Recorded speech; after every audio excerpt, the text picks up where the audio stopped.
Bueno, arrancamos entonces con memoria virtual.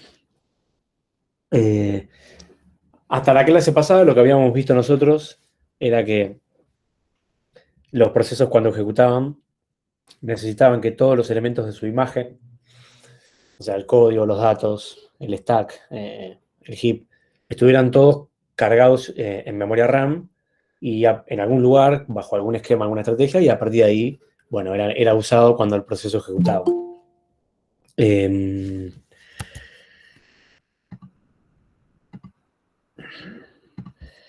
Hasta ahí era en ese momento, ¿no? Y lo que yo fui anticipando durante la clase era que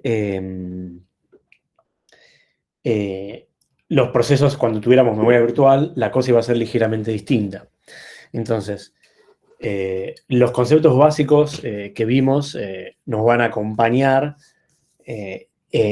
para ahora ver el esquema de memoria virtual, que es un poco la estrategia que usan hoy la mayoría de los sistemas operativos, ¿sí?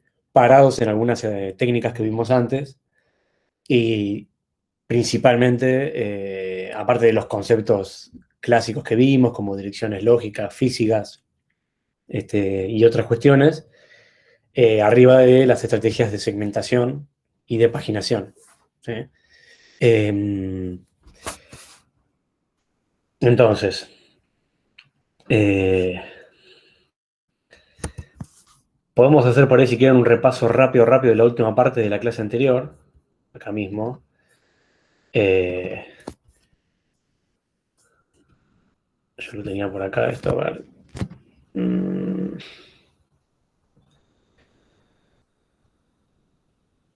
Está muy lejos. Bueno, bajo esto y lo abro solo para como reutilizar los esquemas anteriores. A ver, un segundito.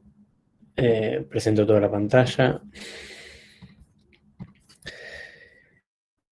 Y abrimos el slide de memoria. Ahí va. Entonces, en la parte final, ¿qué habíamos visto? Segmentación en un esquema en el cual... Vamos por acá. El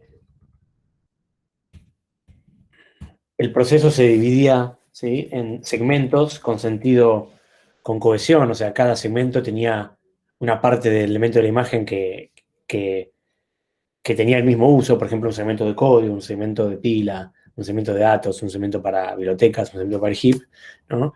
Entonces, el proceso está dividido en muchos segmentos y cada uno con un uso distinto y obviamente cada segmento con un tamaño distinto, porque el tamaño del segmento venía dado por la cantidad de cosas que tenga que tener el código, si es el segmento de código, la cantidad de variables globales que haya, si es el segmento de datos, etcétera, ¿no? Entonces, distintos segmentos de tamaño diverso y aparte de tamaño variable, porque los segmentos de la pila y del heap, que creo que acá no aparece, pero también se usa, crecen y decrecen a medida que el programa va ejecutando, ¿no? La segmentación yo necesitaba tener una tabla de segmentos como sistema operativo por cada proceso. Y esa tabla administrativa, que es una estructura que está en algún lugar de la memoria en la región del sistema operativo, el proceso no conoce esta tabla, le permite al sistema operativo saber dónde está cargado cada segmento. Y eso lo hace porque en esa tabla pone las direcciones de inicio y fin de cada segmento, de ese proceso, ¿no? Y acuérdense que teníamos una tabla de segmentos por cada proceso, porque cada uno tiene sus propios segmentos que están en algún lugar.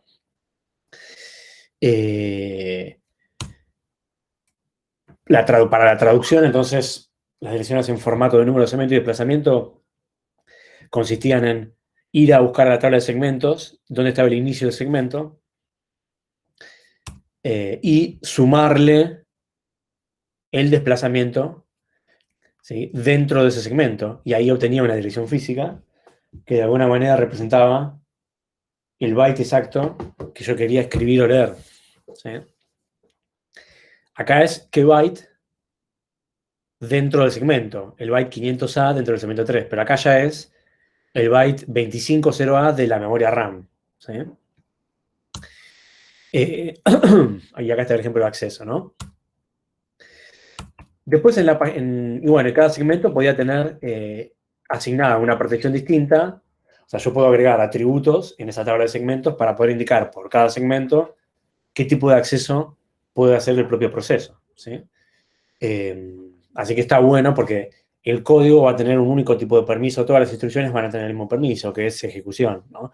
Y toda la parte de variables va a tener un único permiso, que es lectura-escritura, ¿no? Así que en ese sentido está bueno el esquema. Con la paginación era distinto. Yo dividía el proceso en muchas páginas, todas del mismo tamaño. No había un criterio de división por código o por datos, sino que es como que se juntaban todos los elementos de la imagen y se partían páginas, ¿no? Y después esas páginas se iban ubicando en la memoria en espacios llamados frames, que tenían el mismo tamaño que las páginas. Entonces yo iba cargando las páginas del proceso en cada uno de los lugares de la memoria RAM. No necesitaba que estuvieran contiguos, como podrán ver acá. Pero obviamente necesitaba tener, en vez de una tabla de segmentos como antes, acá una tabla de páginas por proceso. El nombre por ahí no es el ideal porque no están las páginas en la tabla de páginas, sino que en realidad es una tabla de indexación, ¿no? De página frame, ¿no?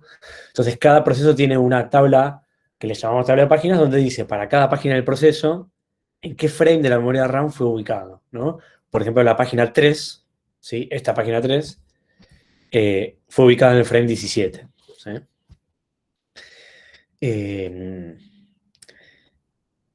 Y bueno, de esa manera se resolvían los direccionamientos, ¿sí?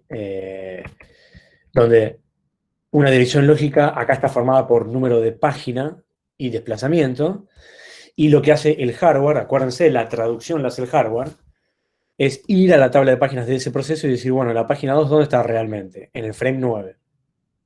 Entonces forma una dirección que está formada por frame 9, desplazamiento a 50. El desplazamiento siempre es el mismo, ¿sí? Y vimos un poquito distintas maneras de escribir esas direcciones, ¿sí? Después en la clase práctica vamos a hacer algunos ejercicios, y así que si algo no quedó claro ahí, no se preocupen que va a haber oportunidad para entenderlo mejor en ese momento. Bien.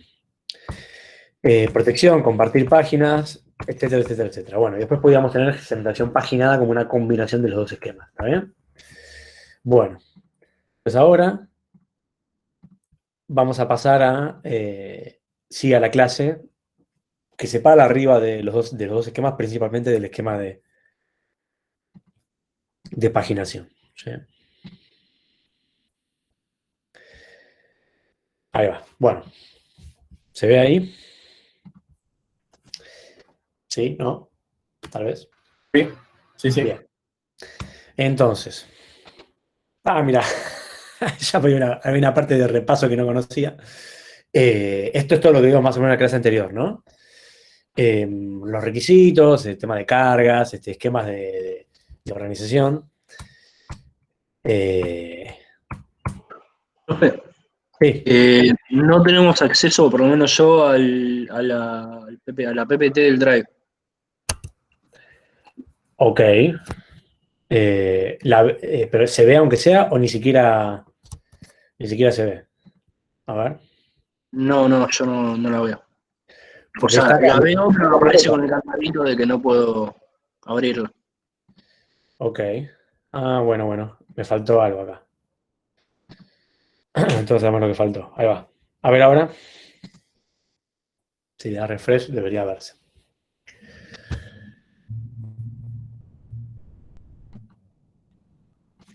Ahora sí. Igual lo paso en Sí, sí, el. ahí está. Perfecto. Lo paso igual en el chat por las dudas. ¿Me lo aviso? Seguimos entonces. Bueno. Entonces acá estaba el ejemplo de paginación, ¿sí? Y bueno, entonces arrancamos un poco con el tema de memoria virtual.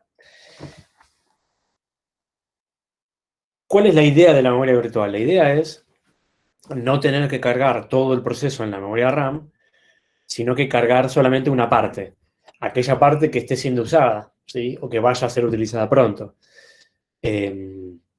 Para poder llegar a ese objetivo, tiene que haber dos condiciones que tienen que estar dadas, que ya venían dadas de antes en los esquemas tradicionales, pero en la versión más avanzada de los esquemas tradicionales. Y esto es, por un lado, que el proceso no tenga direcciones físicas cuando estás ejecutando, sino que se maneje el concepto de direcciones lógicas traducidas en tiempo de ejecución. ¿Sí? Y la segunda cosa que tiene que darse es que el proceso esté más o menos dividido en partes para yo poder decidir qué parte carga la memoria RAM y qué parte no. ¿Por qué es necesario el tema de que yo tengo que tener direcciones lógicas? Porque si yo tuviera en el código del proceso todas direcciones físicas, si las direcciones físicas, ese address binding se produciera en tiempo de compilación, yo estaría obligado a determinar exactamente el lugar en la memoria RAM donde va a estar ubicado cada variable, cada instrucción, ¿no? Y si yo pretendo poder tener un proceso que está ejecutando, pero que algunas partes de su imagen no están en ningún lugar de la RAM, ¿qué dirección le voy a poner? ¿No? Estoy en un problema. Ahora, si yo tengo una dirección que es relativa y que tiene que ser traducida, eso me permite poder decir algo como que, bueno, la página está en algún lugar y cuando no sé bien dónde y cuando la vayas a traducir, ahí en ese momento, si no estaba cargado de memoria, bueno, tal vez puedo meterme para resolver ese problema y hacer como que siempre estuvo cargado, ¿no? Entonces es clave eso, poder tener direcciones lógicas. Bueno, las motivaciones para poder tener memoria virtual, acá hay las principales de ellas, entiendo que son bastante obvias. Los procesos no están usando toda su imagen en todo momento. ¿Sí?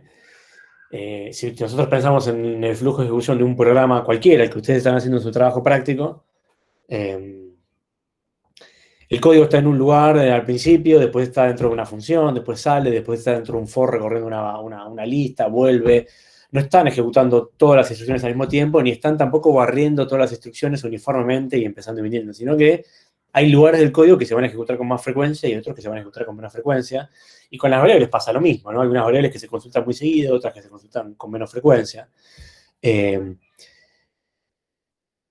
Entonces, si uno quiere optimizar el uso de la memoria, bueno, puede tener sentido decir, che, si los procesos no están usando todo el tiempo, podemos pararnos arriba de eso para ver qué cargamos y qué no.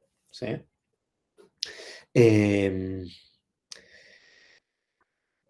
Bueno, y estas conclusiones un poco llevan un poquito a eso, ¿no?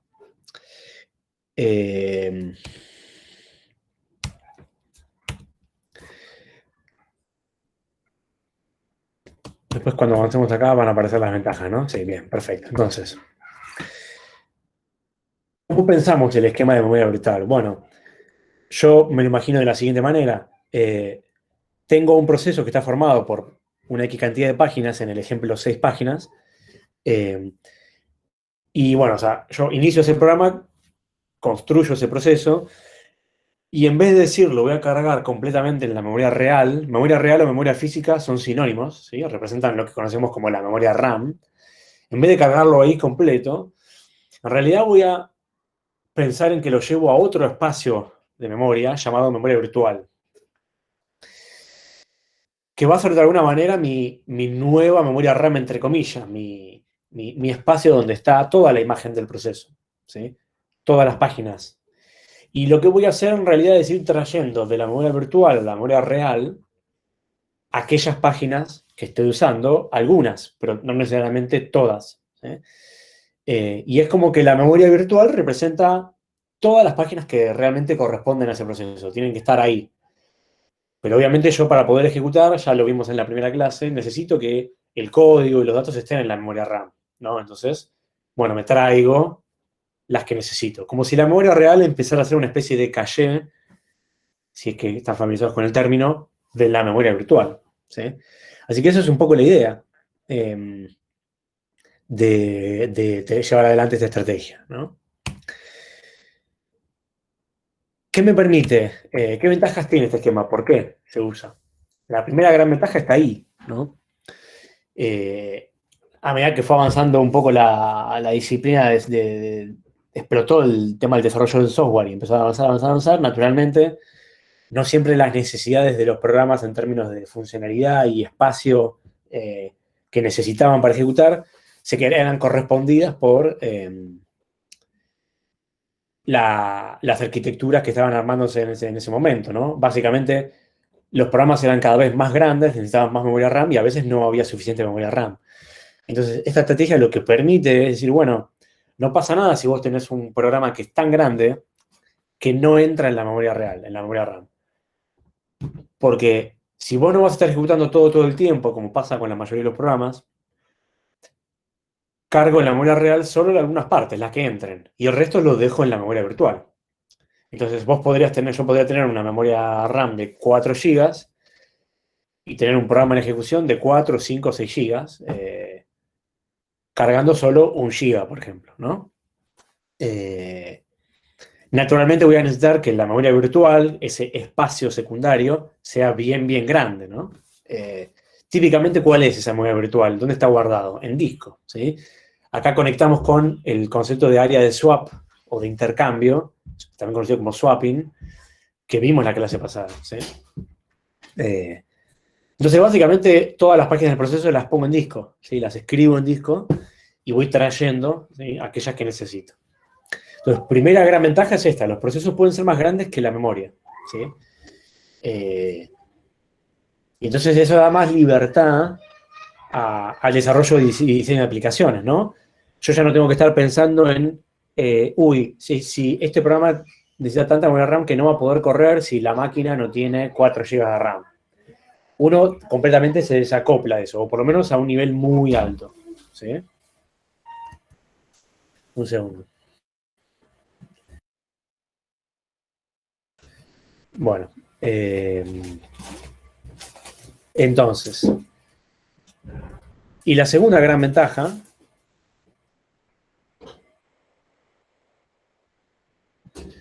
perdón, hay un poco de movimiento por acá, es esta, ¿no?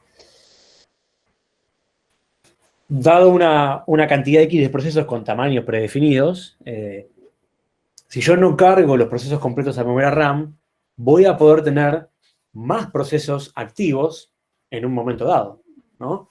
Si yo tengo 10 procesos que ocupan 10 páginas cada uno y tengo un espacio para 100 frames, puedo cargar esos 10, pero si tengo memoria virtual y cargo 2 o 3 páginas de cada uno, puedo tener más que 10 procesos, puedo tener 20 o 30, ¿no? Entonces mi grado de multiprogramación puede ser más grande. Y eso también es la otra gran ventaja que da esta estrategia, ¿sí? Bien.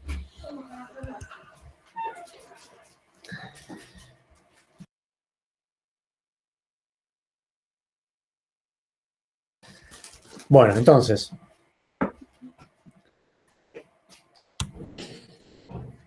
acá está un poco lo de menos restricciones para el programador. Y acá que dice, el espacio de memoria secundaria del disco puede ser direccionado como si fuese memoria real. Bien. ¿Qué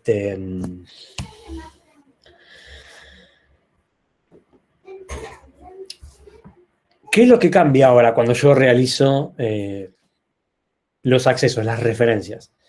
Antes, lo que habíamos visto era que si yo tenía un esquema de paginación, tenía que hacer la traducción, entonces el hardware iba a la tabla de páginas del proceso con una dirección lógica y decía, bueno, a ver, esta página, ¿con qué frame se corresponde?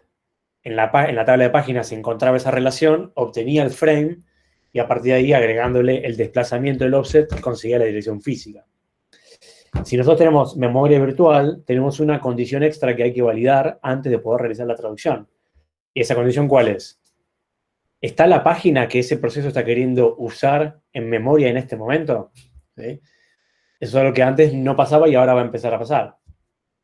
Entonces el proceso de búsqueda es más o menos el siguiente. Cuando un proceso hace una referencia a memoria, referencia puede ser leer una variable, escribir una variable, querer ejecutar una función, ¿sí? Lo primero que se va a hacer es ir a la tabla de páginas, pero antes de querer hacer la traducción se va a validar si la página está presente o no en memoria. ¿sí? Entonces, en la tabla de páginas, esta es la tabla de páginas de ese proceso, vamos a agregar acá, ¿sí? Esto es importante, no sé si más adelante va a aparecer más detallado, un atributo que antes no teníamos. Nosotros teníamos para el número, teníamos número de página, digamos, de alguna manera la posición en la tabla de páginas era el número de página, el campo que conocíamos era el número de frame con el cual estaba mapeado, y ahora necesitamos un campo más, un bit, puede ser, que va a decir si esa página está presente en memoria RAM en ese momento o no. ¿Ok? Entonces el hardware valida la presencia, si efectivamente la página está presente, entonces toma el número de frame y hace la traducción, como vimos hasta ahora. Pero si la página no está presente, se produce lo que llamamos un fallo de página, ¿no? Y acá introducimos este concepto, fallo de página, en inglés, page fault, ¿sí? Que significa esto mismo, ¿no? Querer referenciar una página que no se encuentra en la memoria RAM. ¿Qué es lo que hace el hardware? Acuérdense, el hardware está haciendo esta parte, ¿no? Cuando el hardware encuentra un problema, hace lo único que sabe hacer, que es lanzar una interrupción. Entonces, lanza una interrupción por fallo de página. Esta es una interrupción especial que existe para este mecanismo. O sea que en una arquitectura Intel, AMD o la que sea, si la arquitectura soporta paginación con memoria virtual, entonces la arquitectura va a tener predefinido seguramente que va a haber una interrupción especial que va a significar fallo de página. ¿Sí? Vienen muy de la mano. Aprovecho para recalcar esto, que el soporte a la paginación o la segmentación tiene que venir dado del propio hardware. Un sistema operativo no puede implementar paginación por sí mismo si el hardware no le da esta mano, ¿sí? Porque se necesitan muchos elementos. Entonces se produce una interrupción y con la interrupción ya sabemos qué pasa, se involucra el sistema operativo y acá está la colaboración, ¿no? El sistema operativo va a arreglar este problema que el hardware encontró. Lo primero que tiene que hacer el sistema operativo es, o mejor dicho, ¿cuál es el objetivo? Si la página no estaba en memoria RAM, ¿dónde estaba? En la memoria virtual, ¿sí? Entonces lo que tengo que hacer es llevarla a memoria RAM. La idea no es que se produzca un error en el proceso, sino traer la página para que ese proceso pueda ejecutar. Entonces, ¿qué hago? La traigo a demanda, ¿no? Es en el momento en que se necesita. Naturalmente, traer una página de disco a memoria es un proceso lento, ¿sí? Acuérdense que las velocidades de transferencia de disco son siempre mucho más lentas que las de la memoria RAM. Y entonces, es casi como que el proceso tiene que realizar una entrada-salida sin darse cuenta. ¿Eh? Por lo tanto, como esta operación probablemente sea lenta, el proceso no tiene sentido dejarlo ahí en ejecución esperando a que se cargue la página, sino bloquearlo como si hubiera hecho una entrada-salida. Entonces el sistema operativo va a bloquear ese proceso, el proceso va a pasar a estado bloqueado, ¿sí? Y obviamente mientras tanto otro proceso puede empezar a usar la CPU, puede pasar de ready a running. Como parte de la operatoria para resolver este problema, el sistema operativo va a efectivamente solicitar la página a disco, ¿no? ¿Qué significa solicitar la página? Hacer una lectura, ¿sí? Dispara una operación de lectura del disco en aquella región donde está el área de swap, exactamente en el lugar donde está la página que se quiere, ¿no? Eh,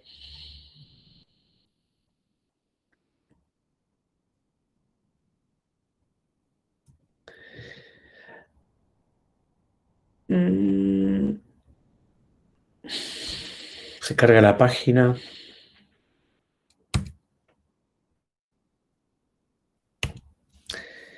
Bueno, acá hay una cosa que puede ser de dos maneras distintas. Lo que está planteado acá es que el sistema operativo en el momento que va a determinar la página, determina en qué marco va a ubicar la página que tiene que traer, lo cual está bien. O sea, tiene que asegurarse de que hay un marco libre, un frame libre, ¿sí? En algún lugar de la memoria RAM. ¿Está bien?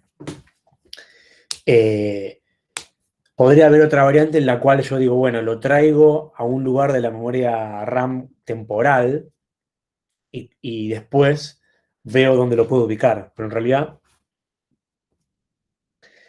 esto está bien, porque el otro se puede implementar, pero esto podría ser un poco más eficiente porque tengo que asegurarme de que va a haber un lugar libre, ¿no? Entonces determino en qué lugar de la memoria RAM voy a cargar esa página, disparo la solicitud ¿sí? Eh, y en el paso 4, ¿hasta acá qué pasó? Hasta el paso 3 inclusive el sistema operativo deja de operar. ¿Está bien? Acá lo que sería más apropiado decir es que en este momento el sistema operativo dejó de usar la CPU y otro proceso empezó a ejecutar, ¿sí? Este paso que en realidad pusimos acá, digamos que en realidad se materializa como un tercer ítem del paso 3, ¿sí? Entonces, ¿qué terminó haciendo el sistema operativo? Un proceso estaba ejecutando, solicitó una página que no estaba disponible, el sistema operativo el hardware le avisó al sistema operativo, el sistema operativo se involucró, disparó la solicitud de la lectura de esa página de disco a memoria, eso va a tomar tiempo, y mientras tanto, bloqueó ese proceso porque no pudo ejecutar, y mandó a ejecutar un proceso nuevo, ¿sí? Nuevo o uno que estaba listo para ejecutar. Y a partir de ahí el sistema operativo considera hecha su parte, o por lo menos la mitad del problema, y la CPU puede estar ocupada por ese proceso que ahora, ese nuevo proceso que empezó a ejecutar, ¿no? Mientras que el original sigue bloqueado esperando que su página se cargue, ¿no? Ahí termina la primera parte, ¿no?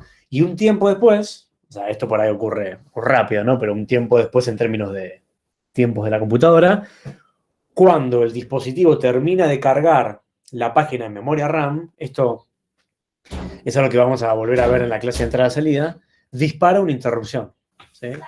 Paso 4. Denme un segundo.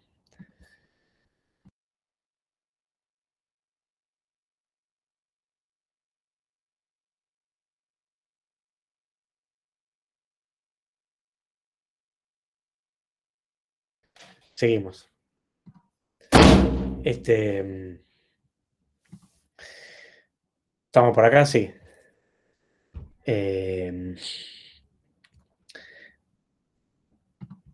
Las interrupciones no ocurren, acuérdense, las interrupciones ocurren cuando son, pues, una interrupción de hardware, es una interrupción que manda un dispositivo a la CPU. Entonces, en este caso, el disco le manda una interrupción a la CPU para indicar que hay una operación de lectura que está terminada. Entonces, quien sea que esté ejecutando es interrumpido, se llama el sistema operativo y este es el paso 4. El sistema operativo dice, ok, se terminó de cargar una página que un proceso me había pedido y que yo había bloqueado. Entonces el sistema operativo dice, bueno, atiende una interrupción y ahí tiene que actualizar un poco las estructuras que corresponden a ese proceso para reflejar el nuevo estado en el sistema, ¿no? ¿Qué significa eso? Si la tabla de páginas de ese proceso en la página que se había pedido tenía el bit de presencia, el bit P, en 0, ahora el sistema operativo lo pone en 1, ¿sí? Para decir, ahora la página está en memoria. Y si la página terminó cargada efectivamente en el frame que corresponde, o por alguna razón en otro, no importa, la dirección que estaría acá en este espacio es actualizada a la tabla de páginas para decir, ok, la cargué, esto tiene que apuntar al frame tal, porque la página está ubicada en este frame, ¿sí?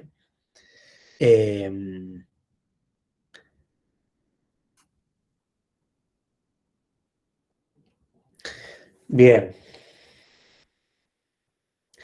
El proceso que estaba bloqueado ya no tiene más un motivo para estar bloqueado, por lo tanto pasa a estar en estado listo, ¿sí? Y hay un detalle que es que la instrucción que el proceso había querido ejecutar, que implicaba una referencia a memoria, tiene que repetirse, ¿no? El proceso tiene que volver a intentar ejecutar esa instrucción como si nada hubiera pasado, para esta vez encontrarse con que la página sí va a estar en la memoria RAM. Entonces, el program counter es como que se vuelve un paso atrás, ¿sí? O digamos que se queda la misma instrucción en la que estaba antes, ¿no? El proceso tiene que volver a ejecutarla. Eh, eh, y bueno, eventualmente, cuando ese proceso que está listo, el que se había bloqueado, que ahora está listo, le toque ejecutar porque lo dictamine el planificador de corto plazo, eh,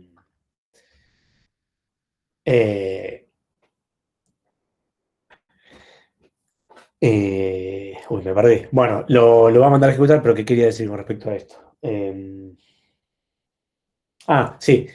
El proceso va a ejecutar de vuelta la instrucción y debería encontrarse con que la página está presente. Acá no hay una garantía en un 100% de que cuando vuelva a ejecutar la instrucción, eh, la página esté presente, ¿sí? Vamos a ver en un ratito por qué. La realidad es que podría de vuelta producirse un fallo de página, ¿no? Pero bueno, imaginémonos que eventualmente la página está, el proceso repite la instrucción y entonces puede acceder a esa variable que quiere acceder. Todo este circuito que ocurrió desde que el proceso hizo la referencia, no pudo hacer la referencia porque no estaba la página, entonces se cargó, el proceso se bloqueó, después se desbloqueó y mandó a ejecutar, todo eso ocurrió de manera 100% transparente. ¿Ok?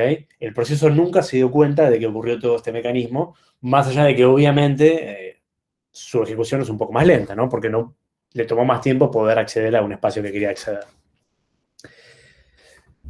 Hasta acá, ¿cómo estamos? ¿Alguien tiene alguna duda o alguien quiere hacer una aclaración? No sé si Fede estás por ahí, pero estuve hablando mucho y hubo mucho silencio, así que tira. ¿Todo bien hasta acá? Buenas. Buenas. Sí, yo no tengo nada que agregar por ahora, así que Vale. eso sí.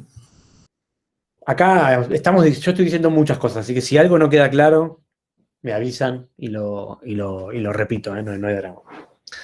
Me pregunto cuánto se ocurrirá esta idea en ustedes de, ok, no lo entendí mucho, pero bueno, después miro la grabación de vuelta, cualquier cosa, ¿no? Y después me pregunto si realmente la terminan mirando o por ahí no. Uy, no, 3 horas de clase, no la miro. Después ahí en YouTube tengo las estadísticas de cuántos minutos fueron vistos por cada video, ¿no? Pero bueno. Bueno, seguimos.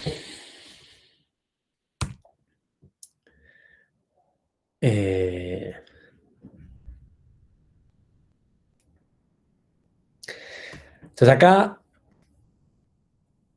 pasamos en limpio un poco cómo queda ahora la tabla de páginas, ¿no? La tabla de páginas hasta antes tenía un índice que indicaba el número de página y en el valor del número de marco donde había sido guardada. Ahora tenemos esto, ¿sí? Y en un ratito vamos a agregar un par de campos más, pero se nos agrega el bit de presencia. Acá pueden pasar cosas como esta, ¿no? Tengo el bit de presencia en 0, lo cual significa que la página 1 del proceso no está en memoria RAM, y sin embargo acá dice 14. Este valor no es válido, ¿sí? Te iba a preguntar, perdón, profe. Te iba a Sí. preguntar algo relacionado con eso, que no sé si son los campos que dijiste que faltan agregar, pero ¿cómo sabe, digamos, en qué parte de la memoria virtual está? Para ir a buscarlo. Sí, bien. Sí, justo esos campos no los solemos contar, pero sí. O sea, tendría que, en algún campo más de la tabla de páginas o en alguna otra estructura va a haber una referencia al disco que la tiene, a la partición que la tiene, y dentro de esa partición la dirección física de ese disco. Si es un disco magnético, cilindro, cabeza, sector, si es un disco de estado sólido, probablemente el número de celdas, si no recuerdo mal. Pero sí, podría estar como información extra en la tabla de páginas. Si no recuerdo mal,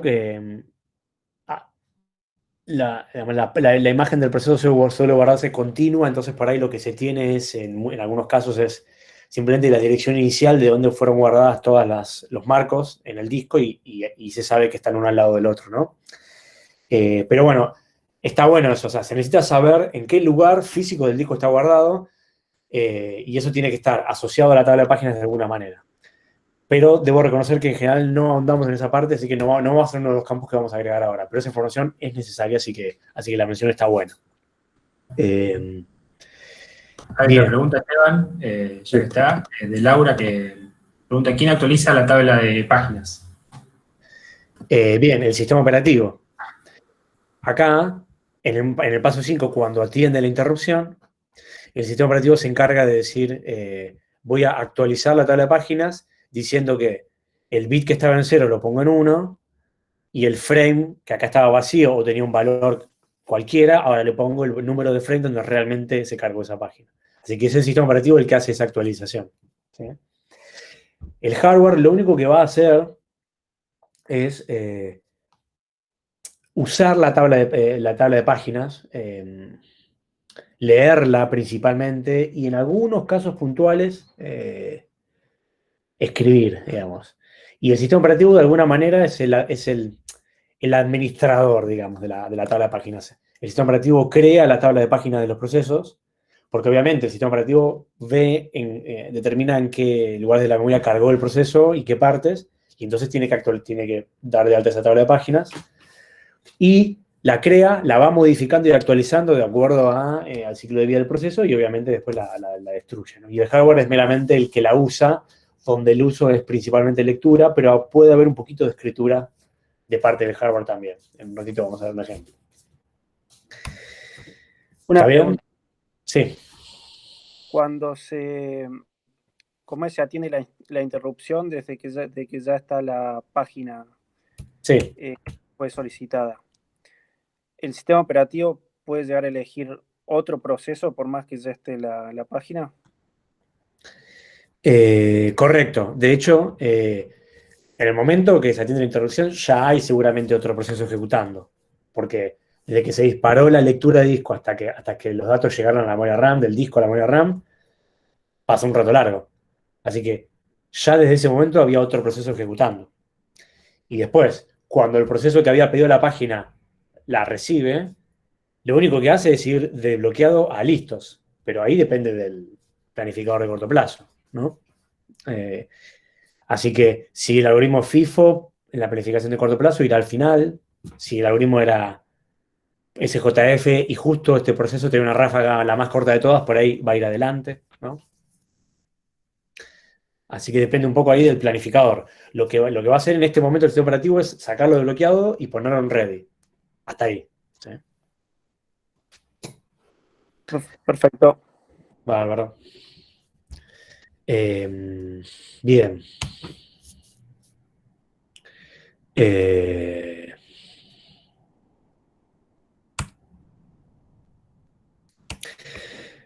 Acá tenemos esto, ¿no? Acá no se ve muy bien esto, pero acá hay una cosa que hay que marcar que está buena.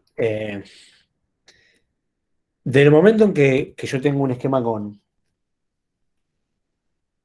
con paginación, ni siquiera paginación con memoria virtual, la paginación estándar, los accesos a memoria ya eran un poco más lentos. ¿Por qué? Porque en realidad me voy a ampliar un poco más el preludio este. En cualquier esquema donde yo tenga direcciones lógicas que se resuelvan en tiempo de ejecución, las referencias van a ser un poco más lentas. ¿Por qué? Porque antes de acceder propiamente al dato tengo que traducirlo. Y en líneas generales traducirlo implica tener que ir a la memoria RAM para poder encontrar esas direcciones base, ¿no? Y acá se ve bien claro con la paginación. Para poder saber si una página está o no en memoria RAM, tengo que ir a la tabla de páginas. ¿Y dónde se guarda la tabla de páginas? Bueno, acá lo decimos en algún lugar esto. No sé, pero por las dudas lo voy a decir acá, ahora mismo. La tabla de páginas puede guardarse en dos lugares. La memoria RAM, ¿sí? En un espacio del sistema operativo, obviamente. Acuérdense que es una tabla de páginas por proceso. O otro caso podría ser en registros del procesador, ¿sí? Lo cual obviamente tendría un acceso más rápido, ¿sí? Pero ¿cuáles son las problemáticas de guardar un registro del procesador? Que los registros no son tantos, ¿sí? Y las tablas de páginas, como tienen una entrada por cada página del proceso, podrían ser muy grandes, ¿sí? En líneas generales se suelen guardar en la memoria RAM, pero hay arquitecturas que usan registros del procesador. Entonces, si está en la memoria RAM, para poder realizar una traducción, tengo dos accesos a memoria, porque primero tengo que ir a la tabla de páginas y leer este valor. Eso es un acceso a memoria. Y después tengo que finalmente hacer las cuentas y ir efectivamente a la memoria real para realmente leer la página que se quiere leer o escribir la página que se quiere escribir, ¿está bien? Entonces ahora yo tengo dos accesos, ¿sí? Imagínense que se produce un fallo de página, lo cual es peor todavía, ¿no? Accedo a la tabla de páginas, ¿sí? Para darme cuenta que la página ni siquiera está cargada en la memoria RAM. En este caso, bueno, acá hay un error, ¿no? Para que se produzca la dirección lógica 2. Acá no se lleva a ver, pero es la 2 la que se está accediendo. La 2 no está en la memoria RAM, ¿sí? Fallo de página, ¿sí? Hago un acceso a disco, ¿sí? Entonces ahora cargo la página en algún lugar, ¿sí? En este caso en el frame 8, actualizo la tabla de páginas, ¿se ve? Ahora digo frame 8 y la presencia en 1, ¿sí? Y dicho, y acá no está explicado, pero cuando finalmente el proceso vuelve a ejecutar la instrucción como si nada hubiera pasado, ¿qué va a suceder? Vuelve a acceder a la tabla de páginas para ver dónde está la página. Esta vez la encuentra en memoria RAM y la accede. O sea que cuando el proceso repita la instrucción, tiene de vuelta dos accesos a la memoria RAM. Uno para la tabla de páginas y otro para el dato, realmente. ¿Se entiende hasta acá? ¿Esto? Bueno, esperemos que sí. Eh,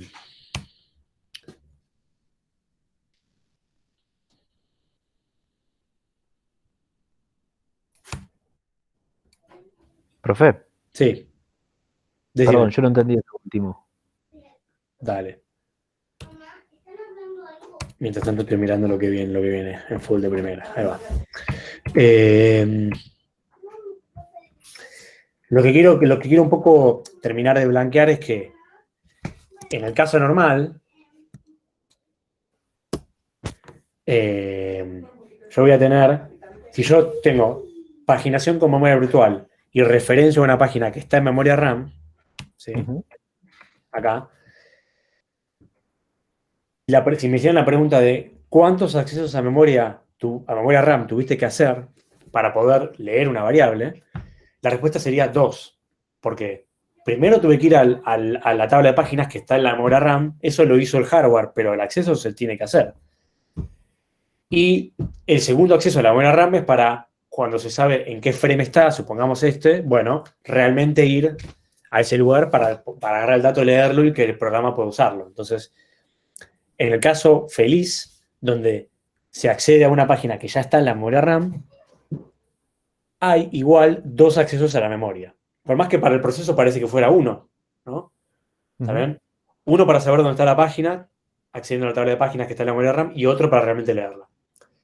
La otra situación que se puede dar, que va a ser un poquito más penosa para el proceso y va a ser más lento y obviamente va a implicar entonces un poco de overhead, es que cuando vas a la tabla de páginas y no está la página, tenés que realizar una entrada-salida, que eso ya es un proceso lento, ¿sí? Entonces tuviste un acceso a la memoria RAM, bloqueaste el proceso y realizaste una presión de entrada-salida para traerla. Cuando finalmente la página la trajiste a memoria RAM y el proceso le toca ejecutar de vuelta, es como la primera vez, ¿sí? El proceso hace la referencia como si fuera la primera vez, el hardware va a la tabla de páginas, un acceso a la memoria RAM, esta vez la encuentra presente, y 2, el hardware accede a la memoria RAM, pero esta vez a la página para devolver el dato. ¿Ok? Así que en el caso de ir a una página que no estaba, en la memoria RAM tuviste en total ¿cuántos accesos a memoria RAM? 3. ¿Se ve? 3 accesos a memoria RAM. El primero para leer la tabla de páginas que resultó fallido, y los otros 2 cuando finalmente volví a ir a la tabla de páginas de la memoria y me lo encontré. ¿Tá? Y aparte del medio, la entrada-salida, ¿no? ¿Estamos? ¿Quedó un poco más claro? Gracias. Bueno.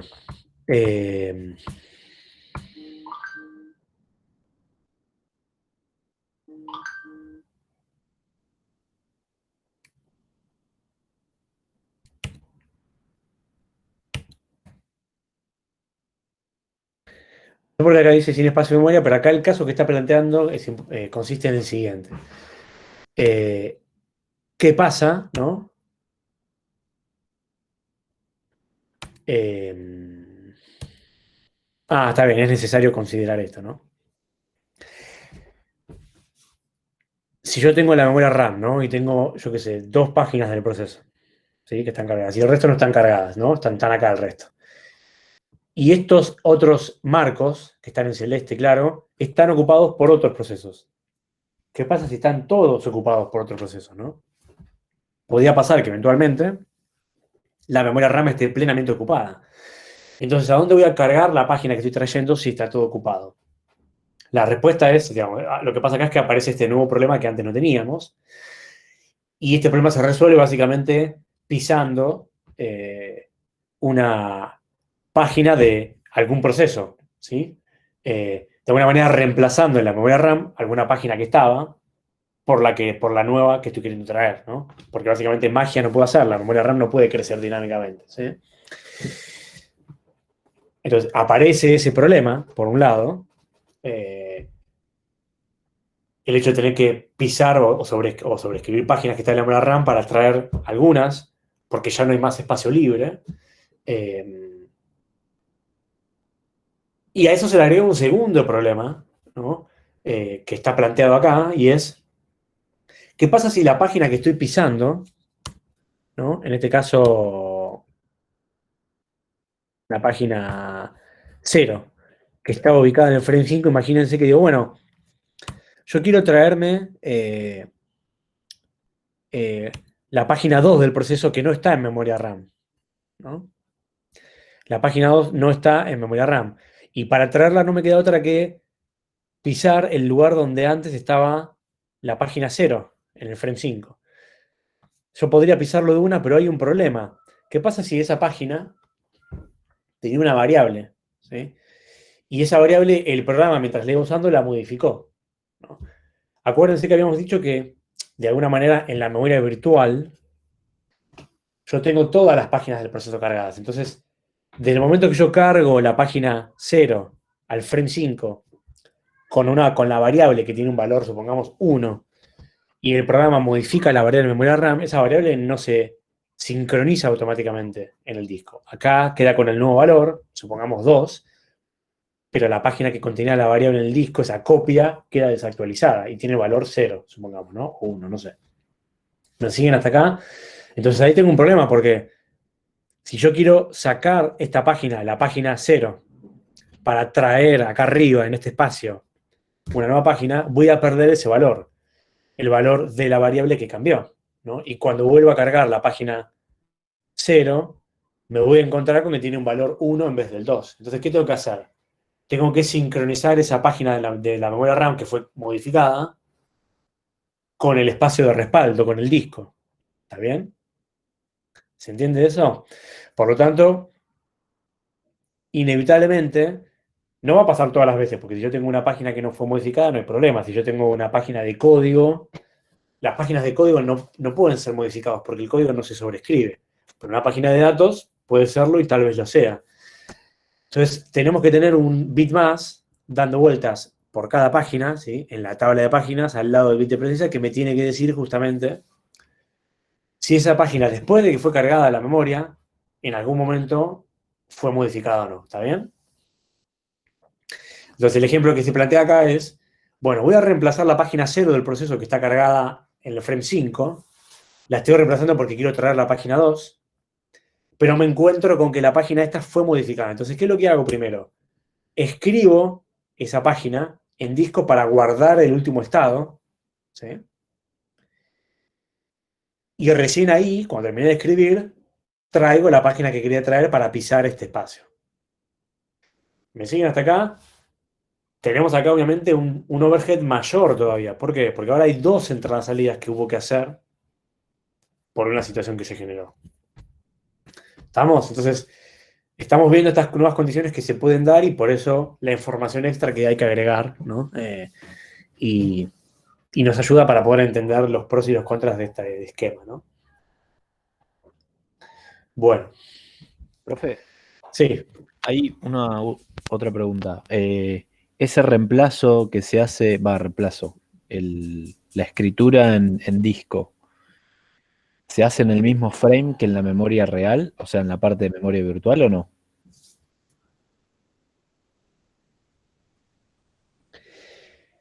El disco no es la memoria RAM. El disco no está dividido en frames. Está dividido en otras unidades de agrupamiento. Sectores, celdas. Así que, pero en algún lugar de su unidad de agrupamiento estará esa página y el sistema operativo de la memoria RAM tiene una referencia a qué lugar del disco está. ¿Sí? El sector número tal, cilindro tal. Pero no están divididos en frames los discos. ¿Ok? Ok. Así que va a estar en algún lugar, sí. Bueno, ¿alguna otra duda? ¿Ninguna? Bueno. Un segundo.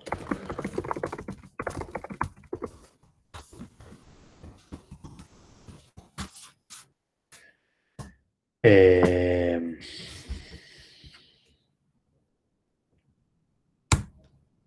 bien.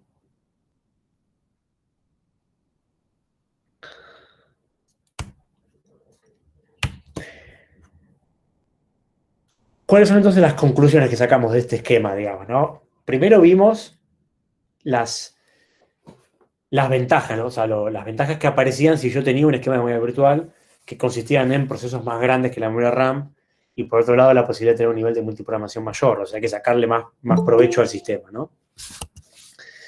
Vamos a aceptar a alguien que se quiso sumar acá. Ah, no se sumó nadie, está bien. Avísenme si se quiere sumar a alguien porque no estoy mirando si tengo que aceptar a alguien, ¿no? ¿Sigo grabando? A ver, un segundo, voy a fijarme si sigo grabando. Sí, sigo grabando. Bien.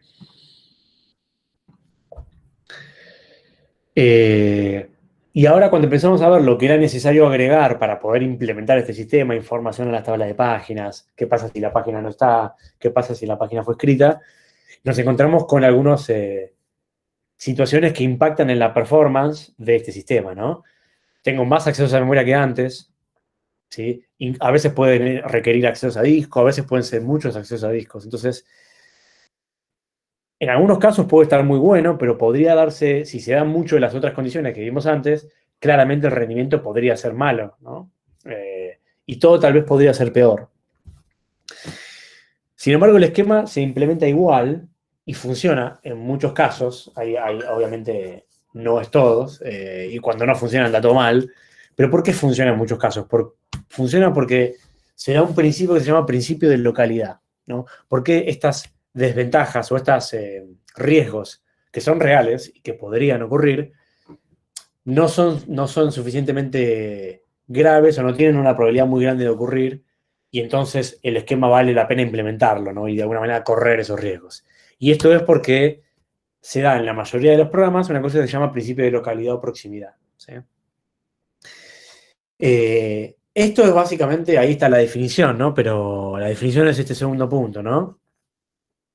Durante un intervalo de tiempo solo se usan unas páginas de forma activa, ¿sí? A ese conjunto de páginas se le llama conjunto residente o resident set. Acá no aparece el nombre, pero anótenselo por ahí. Resident set o conjunto de páginas residente en memoria RAM. Esta es la definición. Pero en líneas generales, ¿qué significa esto? Ahora lo vamos a ver con un ejemplo. Lo que habíamos hablado al principio, ¿no? Si mi programa está ejecutando una línea de código y de golpe entra dentro de un while y se la pasa 2 segundos recorriendo una lista, en ese intervalo de tiempo, el programa estuvo usando solamente las instrucciones que se correspondían con ese while, no estuvo usando otras. Y solo estuvo usando las, no sé, 3 variables que eran referenciadas de ese while, no estuvo usando otras 5 variables que estaban por ahí. ¿Está? Eso pasa todo el tiempo en un programa. Eso es el principio de localidad, ¿no? El hecho de que un programa esté en un momento determinado, en un intervalo, usando solo un subconjunto de las páginas. Solo aquel conjunto de páginas que tiene el código que está ejecutando y que tiene las variables que está accediendo, que tiene la parte del heap que está accediendo, el stack, etc., ¿no? Acá hay un ejemplo robado del libro que representa un poco eso, ¿no? Que es que, no salió este ejemplo, no se vio.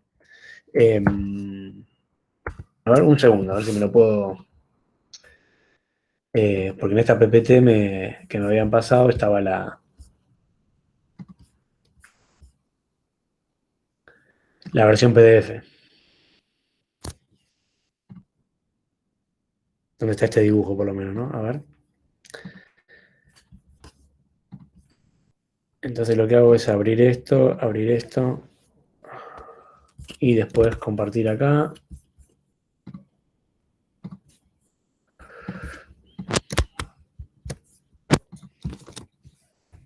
A ver si acá sí se ve bien o no. Ah, mira, acá está. Acá sí salió. Después me acordé que meto el PDF también ahí para que... Este gráfico bastante feo representa en realidad a lo largo del tiempo, ¿sí? Imagínense que un proceso tiene 15 páginas. Bueno, ¿qué páginas fueron referenciadas a lo largo del tiempo? Bueno, durante un intervalo de tiempo fueron referenciadas estas las páginas de la 1 a la 3, después referenció un poquito la 4, la 5, 6, pero un poquito la 1, después estuvo ejecutando un poquito por acá, después por acá, ¿no? Esto es lo que suele pasar, ¿no? Entonces, si en este intervalo de tiempo solo estoy usando las páginas 7, la 5 y la 3 y la 2, bueno, bárbaro. Con eventualmente tener cargadas esas 3 páginas, debería estar tranquilo de que en ese intervalo de tiempo, ¿qué es lo que no va a ocurrir? Fallos de página, porque solo va a estar referenciando a páginas que ya están cargadas en memoria, ¿no? Entonces, si bien al principio tuve que traerlas porque no estaban y eso ralentizó un poco el proceso, una vez que se cargaron, durante un tiempito, pudo ejecutar sin ningún problema. ¿Se entiende esto? Es importante porque es un poco la explicación de por qué este esquema funciona y nos gusta preguntarlo, ¿no? Bueno, volvemos a compartir la otra parte y seguimos.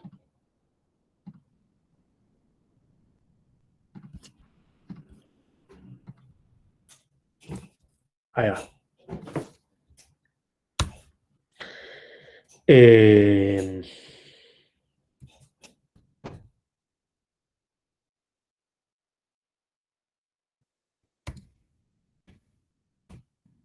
Voy a ver cómo... Ah, bien, esto.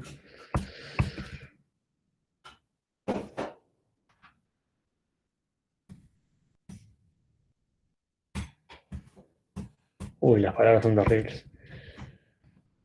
Alta clase tenemos. Bueno, tenemos un rato todavía. ¿Qué hora es? 7:20.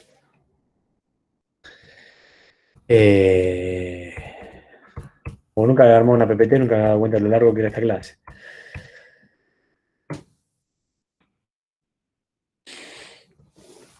Bueno, ahora que los procesos pueden ser más grandes que la memoria RAM, ¿qué es lo que hacen los y las programadores y programadoras?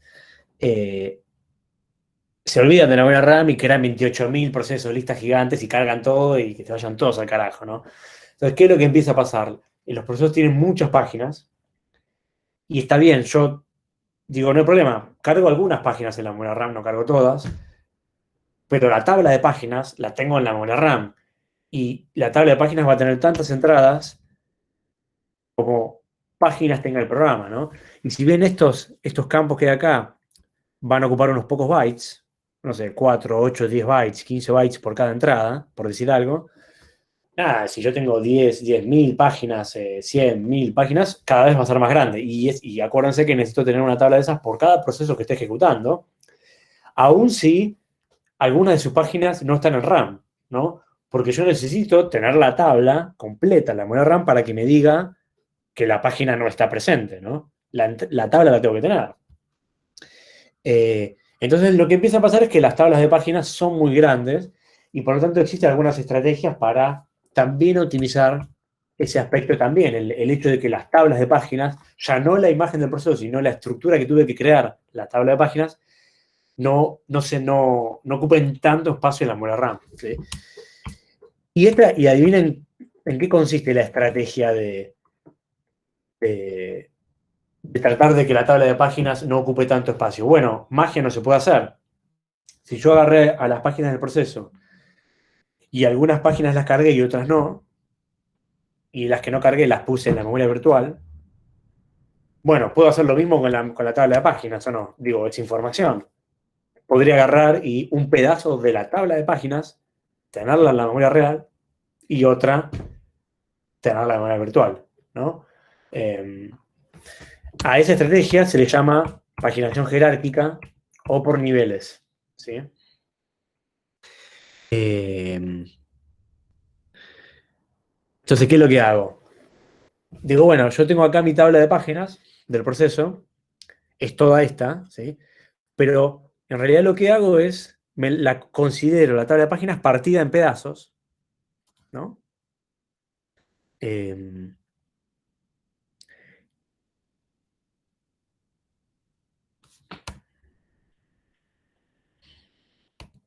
Acá no está explicado justo esa parte, ¿no?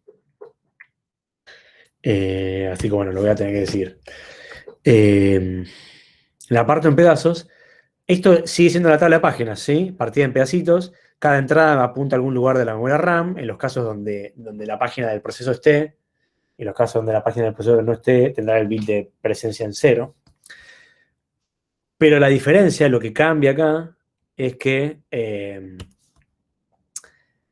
no toda la tabla de páginas va a estar en la memoria RAM, sino que tal vez este cachito de la tabla de páginas está en la memoria RAM, pero tal vez este cachito no está.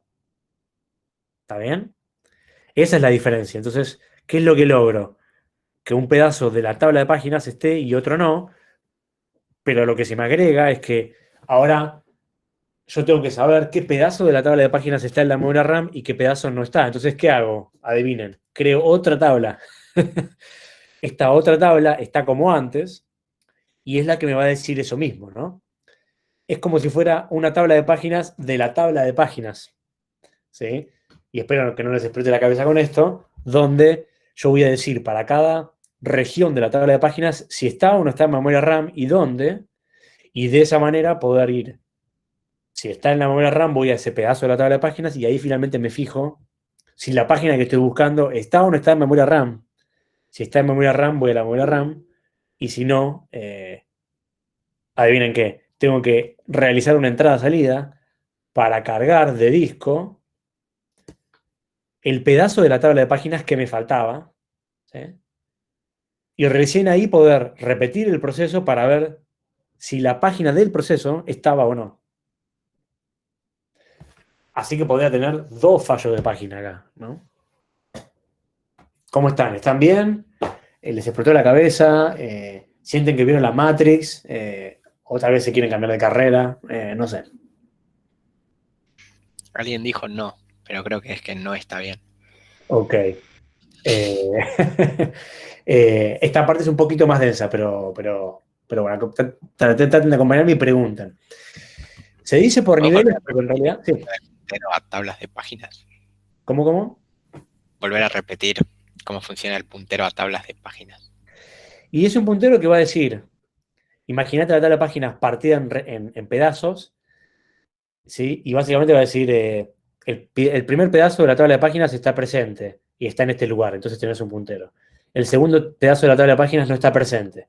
El tercero sí, apunta a ese pedazo, ¿sí? Entonces, cuando la memoria, el hardware tiene que hacer una traducción de una dirección, va a entrar por acá esta vez. Entonces va a decir, bueno, me gustaría saber si la página 1, perdón, la página 1 o 0 del proceso, está o no está en la memoria RAM. Bárbaro, pero para eso primero tengo que ir por acá y saber si el pedazo de la tabla de páginas que me va a decir dónde está la página, ¿sí? El pedazo de la tabla de páginas que me va a decir dónde está la página, está o no está en la memoria RAM. Porque si no, no puedo ni siquiera hacer la pregunta, ¿no? Eso me lo va a decir esta entrada de acá, la primera, por ejemplo. Acá faltaría ponerle un par de números para que el ejemplo sea más gráfico.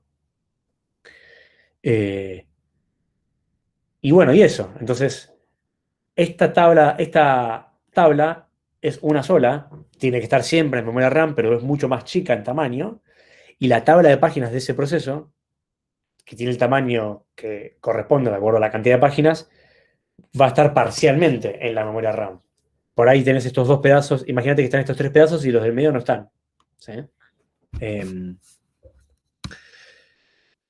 Cuando tengo direcciones bajo un esquema como este, ahora tengo que empezar un poco a partirlas y pensar en, también yo tengo el número de página y tengo el desplazamiento, pero ahora tengo que de alguna manera decir, tener una especie de primera parte que me dice qué parte de la primera tabla tengo que acceder, ¿no?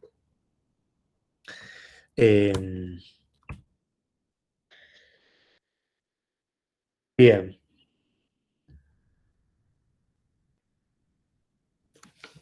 Les dejo acá un poco entonces el pensar un poquitito cuál sería el peor caso, ¿no? Si yo tengo un esquema de paginación con memoria virtual y la estructura de la tabla de páginas es por niveles. ¿Qué sería lo peor que le podía pasar a un proceso, ¿no? Que haga muy lenta su ejecución? Y déjenme decirles que se llama por niveles, en este caso tiene dos niveles, pero podría tener tres o cuatro, ¿sí? Las arquitecturas como Intel ofrecen hasta una cantidad X. Entonces podrías tener una tabla de páginas que apunta a una tabla de páginas, que apunta a una tabla de páginas, que finalmente apunta a las páginas, ¿sí? Acá nosotros vemos el ejemplo simplificado de 2 niveles y ya está, pero podría ser un poco más también, ¿no? Tampoco nos interesa que se pongan locos entendiendo los n niveles de la recursividad, pero sí que sepan que no son necesariamente 2, ¿sí? Que podrían ser más. Bueno, revisen un poco este tema, más tarde me preguntan, acuérdense por lo menos recalco el objetivo original de esta estrategia, ¿no? Y la que viene, la de tabla de páginas invertida, en ambos es lo mismo. Tratar de que la tabla de páginas, como son muy grandes, bueno, que no ocupen tanto espacio en la memoria RAM. Tener un pedazo de esa tabla de páginas de ese proceso en la memoria RAM y el otro pedazo no tenerlo, ¿sí? ¿Ok? O sea, es tratar de ahorrar un poco la memoria, espacio en memoria RAM para poder usarlo para otra cosa, ¿no? Bueno.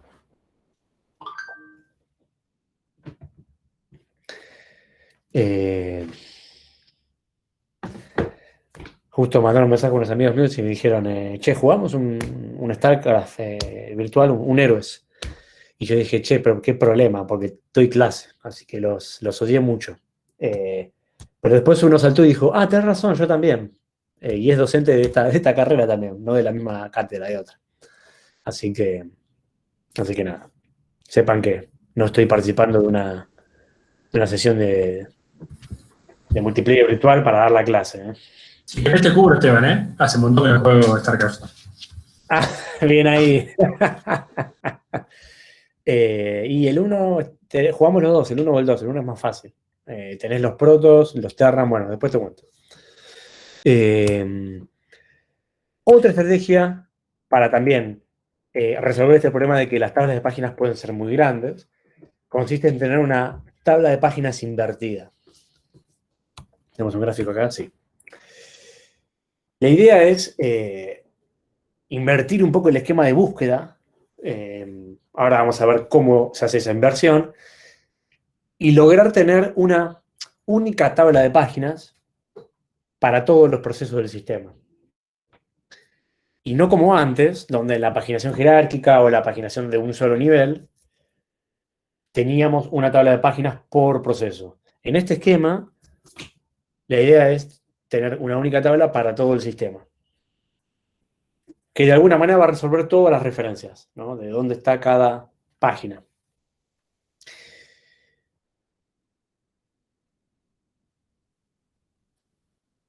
Y un poco, el segundo ítem dice la cantidad de entradas de la tabla es igual a la cantidad de marcos en la memoria, ¿no? Esa regla se respeta. Y vamos a ver cómo funciona y porque este esquema. Cuando un proceso tiene una lógica que quiere traducir, ¿sí?, el número de páginas de desplazamiento, con la tabla de páginas invertida, existe una única tabla que tiene 2 columnas, número de página y el process ID, y el índice, o sea, la posición en cada tabla, representa el número de frame. ¿Sí? Acá no está escrito, pero debería decir, anótenselo en algún lugar, número de frame. Por eso se dice que es invertida, porque ¿cómo eran las páginas originales? La tabla de páginas tradicional. La posición es el número de página y el valor es el número de marco, el número de frame. Pero acá invertimos el mecanismo de indexación. La página es un valor y la posición es el número de frame. ¿Está bien? Por eso se le dice tabla de páginas invertida. Entonces, ¿qué hace el hardware cuando el proceso pide una página de desplazamiento? Recorre esta tabla, en principio haciendo una búsqueda secuencial, hasta encontrar aquel número de página y process ID que se correspondan con la búsqueda que está haciendo, ¿no? El número de página lo sabe porque está en la dirección, y el process ID lo sabe porque también es información que está ahí disponible, ¿no? Entonces, cuando encuentre, ok, acá está la página 10 del proceso 5, bárbaro, acá la encontré. Y cuando encuentra eso, la conclusión es, si encontré acá página 10, proceso 5, entonces la posición representa el frame donde terminé ubicando esa página, ¿ok? Entonces, si la posición era la posición y le falta un número acá, ¿no? O la posición n, entonces, significa que en la memoria real, el marco n es el que tiene la página que estoy buscando, ¿está bien? Así que es al revés. Cuando encontré el par que estoy buscando, la posición en la que encontré es la que me dice la ubicación en la memoria RAM, ¿está bien? Por eso está invertida, ¿no? La búsqueda secuencial, ¿qué pasa? Es muy ineficiente, ¿no? Una tabla de páginas muy grande. Entonces, se agregan un poquito algunas estructuras para hacer esa búsqueda más rápido. El ejemplo que siempre vemos que lo plantea el libro es usar una tabla de hash, que es un tema que escapa un poco de la materia. Corresponde un poquito más a gestión de datos, por ahí. Pero en líneas generales, yo escucho ruidos como que quiere entrar alguien, pero después me fijo y no hay nadie.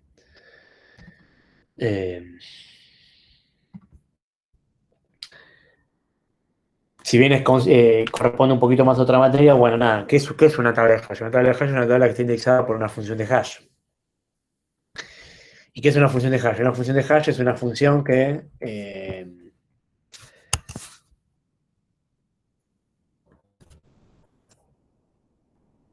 está muy mal si lo googleo. Porque quiero hacer un dibujo. No, pero vamos a hacer mejor un dibujo. Así no, porque hasta que encuentre algo que me haga feliz.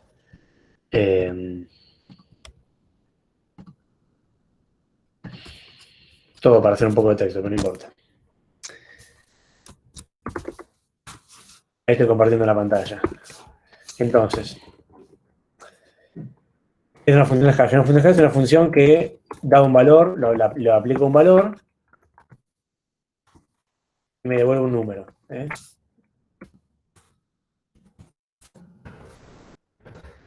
¿Está bien? Y siempre que la llame para el mismo valor, me va a devolver el mismo número.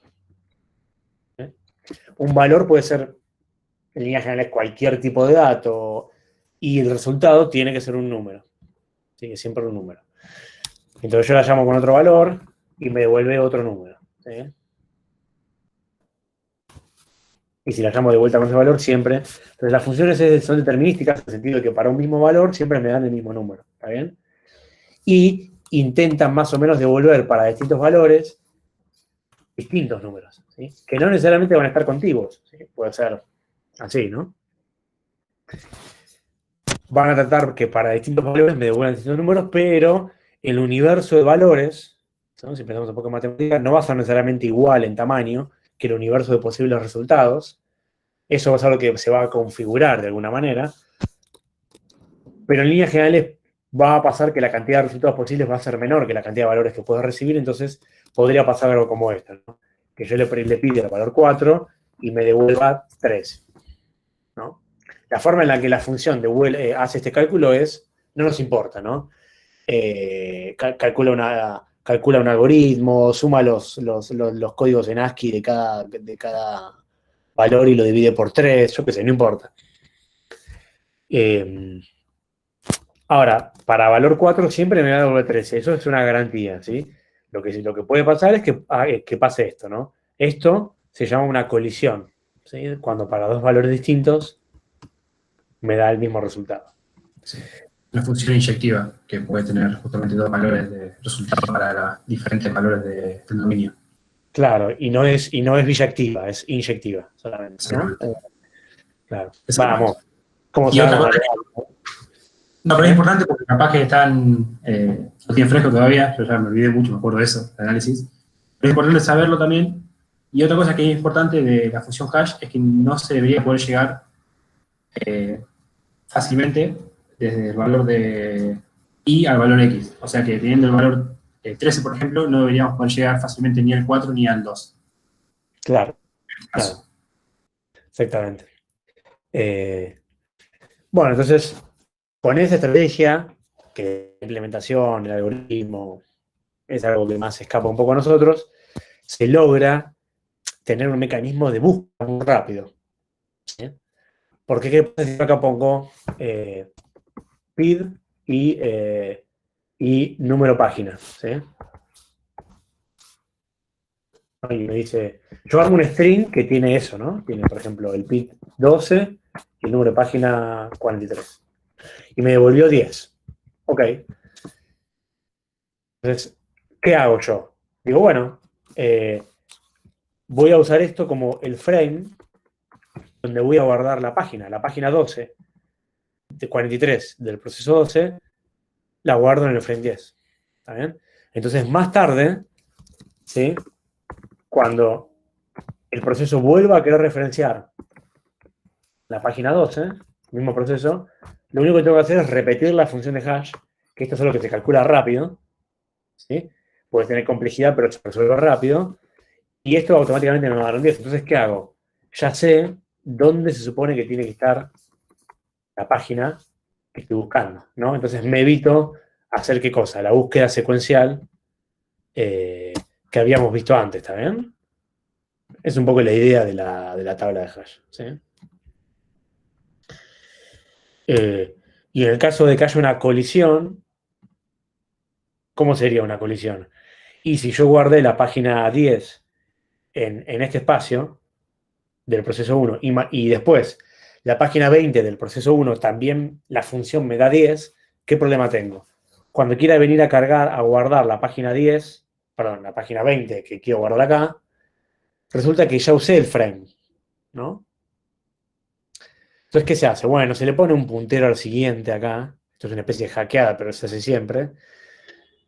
Y se termina eligiendo otro lugar para guardar esa segunda página, medio ya con una búsqueda más secuencial, y se crea un puntero acá para apuntar a ese segundo lugar. Entonces, ¿qué significa esto? Todas aquellas páginas cuya función de hash aplicada dio esta posición, si vos acá no encontraste realmente la página porque buscabas la 20, pero acá dice 10, lo que pasa es que tenés que ir acá al siguiente para ver si este puntero te lleva a la página que estaba acá. Y acá podría haber otra colisión más, y ese puntero, y acá podría haber otro siguiente que apunta a otro lugar, ¿no? Podría haber muchos encadenamientos acá. Pero eventualmente uno llega a la página, o si después de dar vueltas como un gil no encontró el número de página IP que estaba buscando, ¿qué significa eso? Fallo de página. Significa que esa página no está cargada. Y ahí está un poco la explicación de por qué esto es más eficiente en términos de memoria RAM. Los únicos mapeos que yo tengo acá son aquellos que se corresponden con páginas que están en la memoria RAM. ¿Está bien? Porque si yo escribí acá página 5, proceso 20, es porque la guardé en el frame 1. ¿Sí? Y si yo tengo la página 6 del proceso 20 que no la cargué en la memoria RAM, no tengo acá eso en ningún lugar. Por eso es que la tabla de páginas invertida es una única tabla para todo el sistema y aparte no crece en tamaño, tiene siempre el mismo tamaño. ¿Qué tamaño tiene? El tamaño de la cantidad de frames que haya en la memoria RAM. ¿Sí? La tabla de páginas invertida no crece ni decrece. Tiene siempre el mismo tamaño y sirve para todos los procesos del sistema. ¿Está bien? Bueno, ¿cómo estamos hasta acá? ¿Alguna duda? Es el momento. A ver qué sigue. Ok. Con ejemplos se puede ver más claro cómo funciona el hash y el indexado de búsqueda. Pero bueno, lo dejamos para un poco más adelante. Bien. Bueno.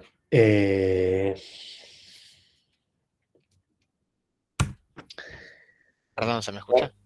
Sí. Normalmente, ¿cuál se usa? ¿La de invertida o la otra? ¿O las dos? Hasta hace un par de años, por lo menos yo que fue la última que investigué, la tabla de páginas invertida era la que principalmente se usaba en arquitecturas Intel y AMD. Y hace no sé, ponerle una década se usaba la tabla de páginas jerárquica. Así que eso es lo que te puedo decir. O sea, las arquitecturas más usadas arrancaron con la jerárquica y después pasaron a usar la tabla de páginas invertida.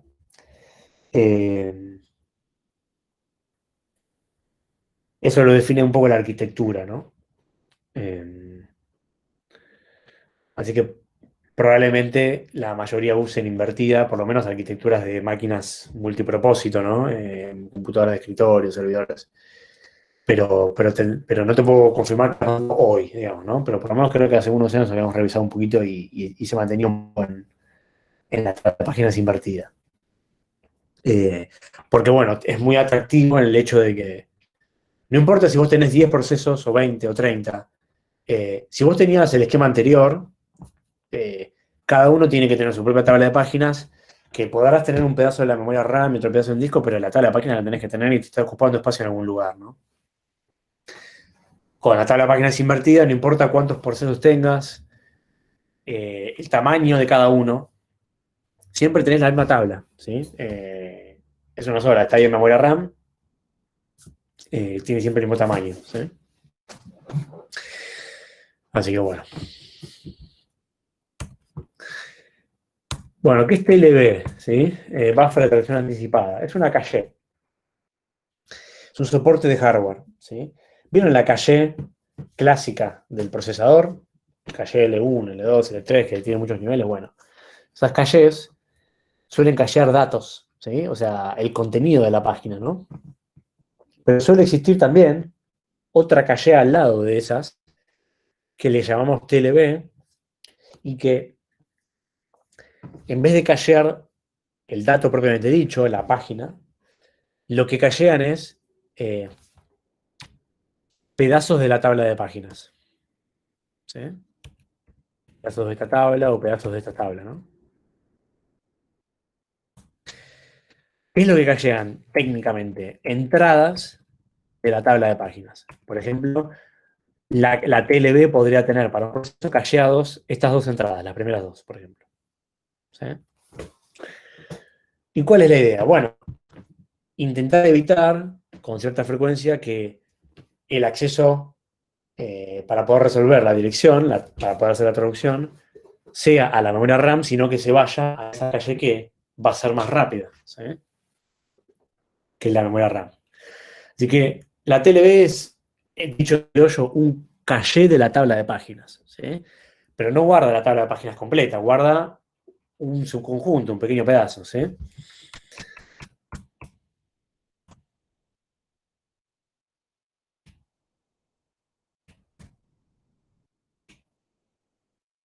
Tampoco el objetivo, ¿no? O sea, reducir la cantidad de accesos a memoria y por lo tanto que sea más rápido el proceso de traducción.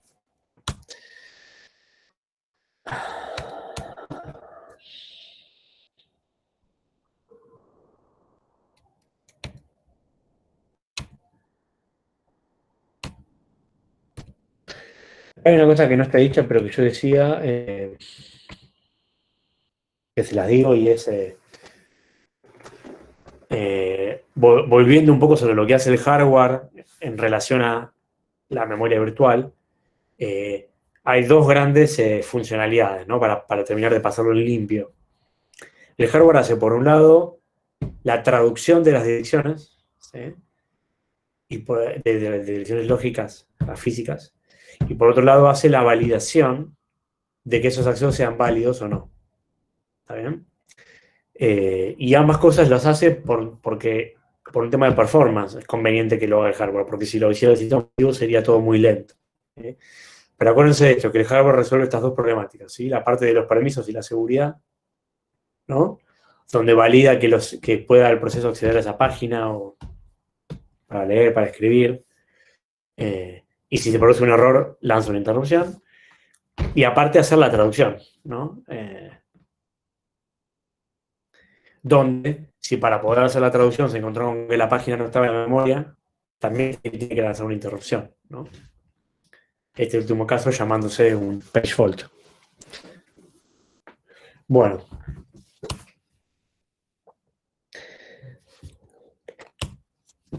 Acá está el grafiquito robado del libro, ¿no? De la TLB, ¿no? Es típico gráfico donde Entonces dice, bueno, si yo tengo que traducir una dirección, primero voy a la calle de la tabla de páginas para ver si acá puedo saber en qué frame está la página. Si eso lo resuelvo acá, ¿qué es lo que tiene bueno? Se produce lo que llamamos un TLB hit y ya tengo el frame y con el offset ya tengo la dirección real. O sea que me evité ir a la tabla de páginas de verdad. Pero si se produce un miss, ¿no? Que vine para acá, pero salgo acá, tendría que salir por acá abajo, no está. Porque fui a la tabla de páginas y no encontré la entrada, bueno, voy realmente a la tabla de páginas y hago la de siempre, ¿no? Acá fui a memoria RAM, ¿no? Acá no, acá fui a la calle. ¿Eh? Voy a la memoria RAM, hago el caminito estándar y listo, ¿sí? Bueno. Algunas definiciones, ¿no? Muy rápida, tienen pocas entradas. Algunas TLB tienen el process ID del proceso, otros no. Entradas. Se le llama ACID, pero bueno, nada. Yo digo que es el PID, digamos, ¿no?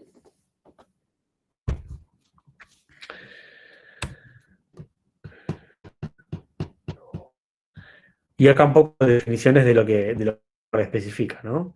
El hardware es el que define si hay o no memoria virtual. El hardware es el que define si hay o no página, ¿no? Y después eso de alguna manera usa técnicas que provee el hardware, o sea, el sistema operativo, ¿no?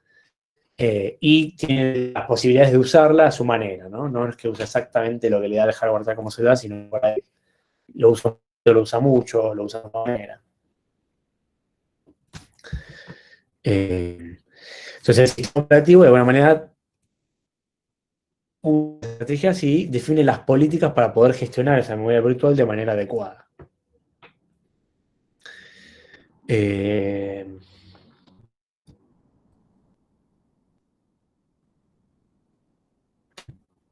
Entonces, lo que viene, esta segunda parte de la clase, vamos a empezar un poquito esta parte. Estoy mirando la hora como para ver si cuánto me adelanto o no.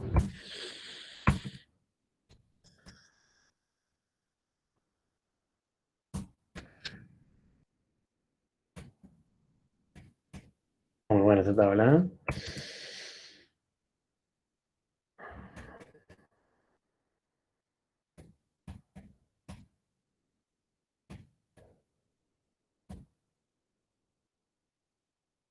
Los algoritmos. Acá no están los algoritmos.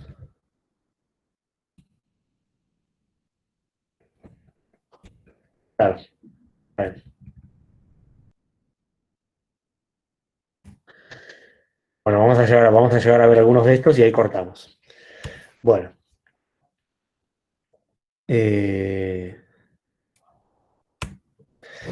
Entonces, ¿qué estrategias o políticas toma el sistema operativo?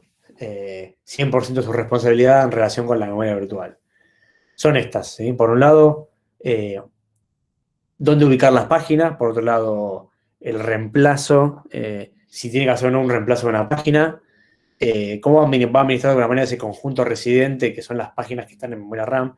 Cómo va a hacer la limpieza. Y recuperación, no tengo idea a qué se está refiriendo, la verdad. Vamos a avanzar en los slides. A ver a qué se refiere. Ok. Yo le llamo fetching en cosas, ok. Entonces, lo primero que define un sistema operativo es, bueno, si yo no cargo todas las páginas del proceso en memoria RAM, cuando el proceso me pide una página que no está, ¿qué hago, no? Si yo tengo una paginación con una estrategia va a demanda, lo que voy a hacer es cargar la página recién cuando el proceso me la pida, ¿no? En el último momento. Pero una estrategia un poquito distinta podría ser, bueno, no cargo todo el proceso de memoria, pero trato de adelantarme y cuando el proceso me pide una página, agarro y cargo 3 o 4 más, por las dudas, como para tratar de prevenir y con un poco de suerte, si me pide esas 3 o 4 que cargué, bueno, en una sola operación de lectura de entrada-salida me traje todas esas, ¿no? Eso sería la paginación adelantada o prepaging o prefetching en inglés, ¿sí? Entonces, eso es lo que el sistema operativo tiene que definir, ¿no? Configurarse o tiene que venir implementado de alguna manera, ¿no? Con respecto a esto es todo lo que hay para decir.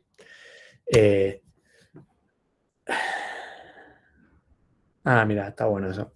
Después, ¿qué política va a tener de ubicación? ¿No? Esto significa, cuando yo voy a traer una página de la memoria virtual a la memoria RAM o un segmento, ¿a dónde lo cargo? Acá hago un pequeño paréntesis. Yo estoy hablando de la memoria virtual con la paginación porque es lo más normal. Pero también, de alguna manera, teóricamente es válido poder tener una implementación donde yo tenga segmentación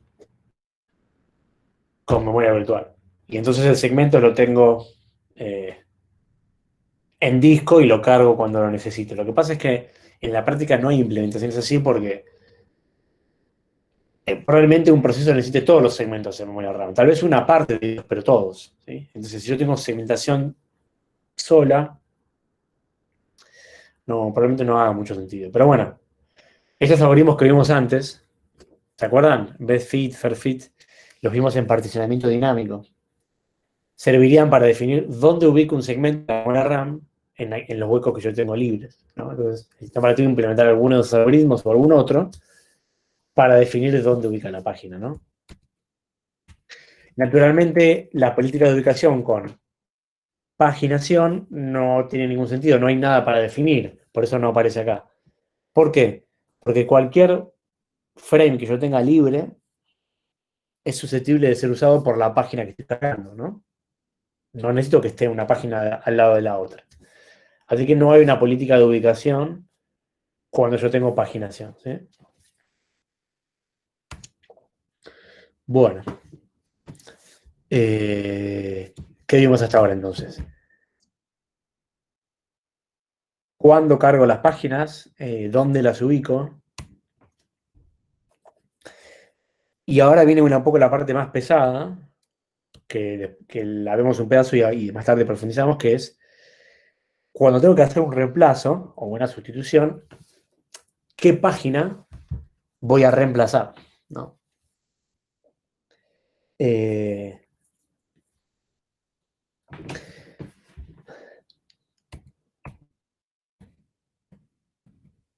Viene más adelante, pero...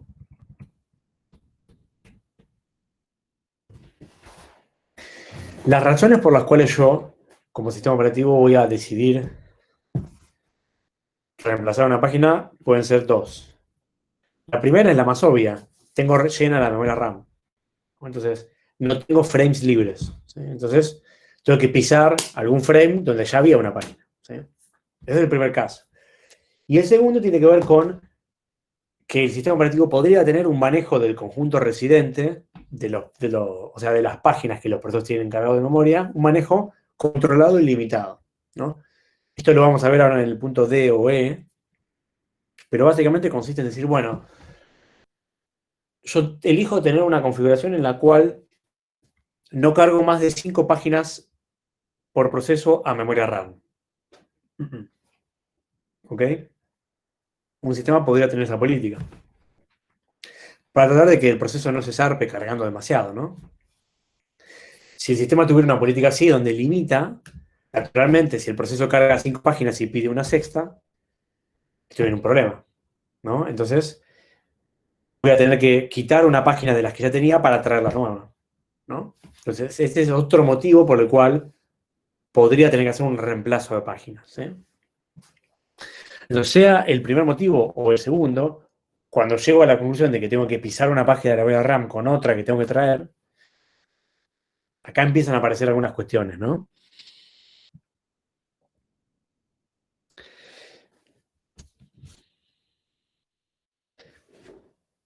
Un bloqueo de marcos se refiere a que los sistemas operativos como Linux y otros permiten especificar que una página no tenga que ser removida de memoria nunca, ¿sí?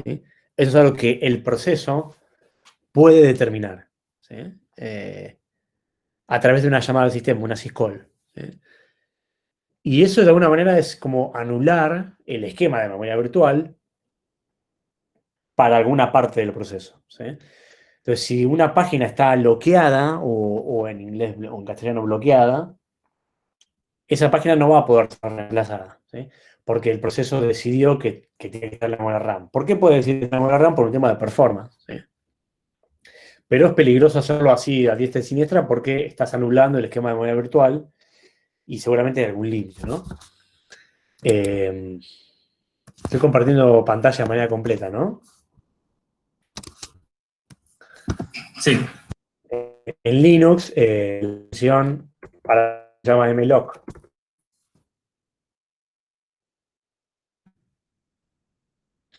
¿No? Si la cámara me acompaña. Acá, ¿no? Es una llamada al sistema que lo que hace es, vos la llamás y le decís bloquear parte o toda el espacio de ediciones virtuales en RAM, ¿no? Previniendo que la memoria sea paginada, digamos, la traducción sería llevada al área de swap, ¿no? Entonces yo puedo llamar al sistema operativo, mira, hay una mlock 2, y decirle, che, este puntero que apunta a un espacio de mi memoria, desde acá, 10 bytes, bloquealos, ¿sí? Entonces, las páginas que de alguna manera corresponden con esos 10 bytes van a tener un bit de bloqueadas en true o prendido, y esas páginas no van a poder ser reemplazadas o sacadas de la memoria RAM, ¿no? Yo tengo dudas de saber qué es mlock. A ver, also logs for pages.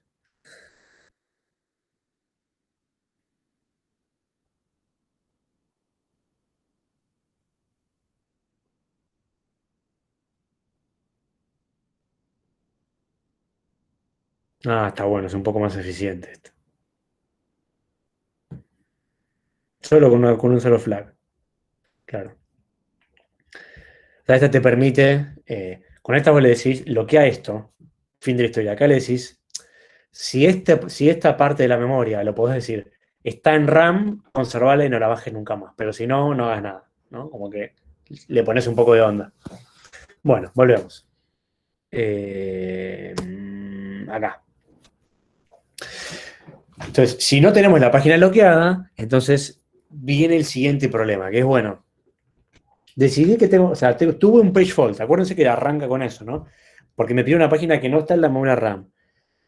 Tengo la memoria llena o tengo algún límite, entonces tengo que sí o sí pisar una página que ya existe.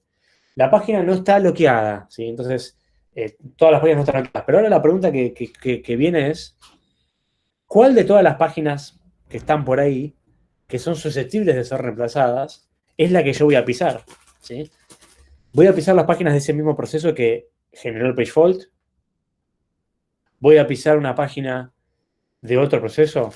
Si elijo una página del proceso que generó el page fault, ¿reemplazo cualquiera? ¿Reemplazo una de código, una de datos? ¿Reemplazo una que se usó recientemente? ¿Sí? Entonces, esa decisión está determinada por los algoritmos de reemplazo que son estos que están acá, ¿sí? Estos son algoritmos de reemplazo de páginas. ¿Está bien?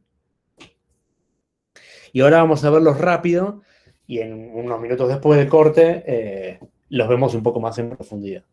¿Sí?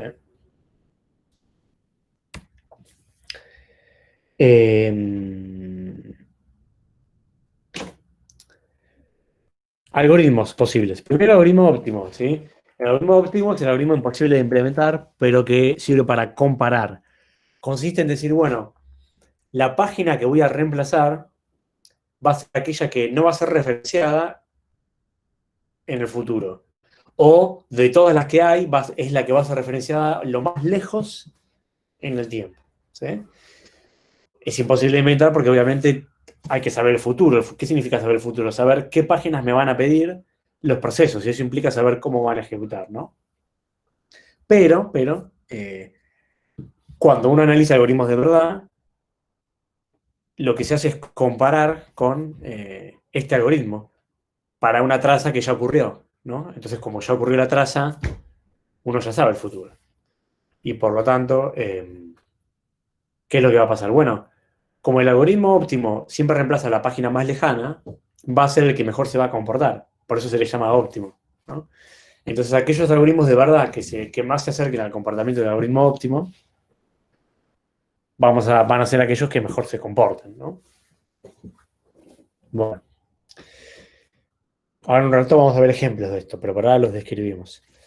El FIFO, ¿qué dice? Bueno, elijo aquella víctima que hace más tiempo fue cargada en memoria, ¿no? La primera página que cargué es la primera que voy a sacar. ¿Sí? Bien sencillo.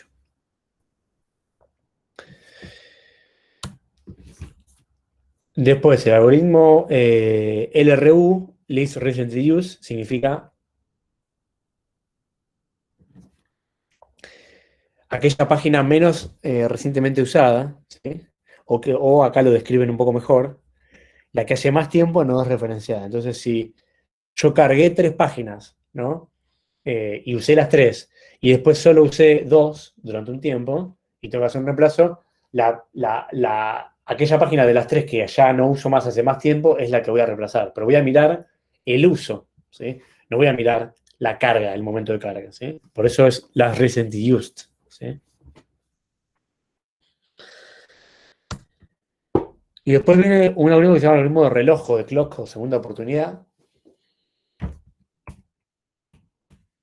Que se explica de la siguiente manera. Defino en las páginas un bit de uso, ¿sí? Que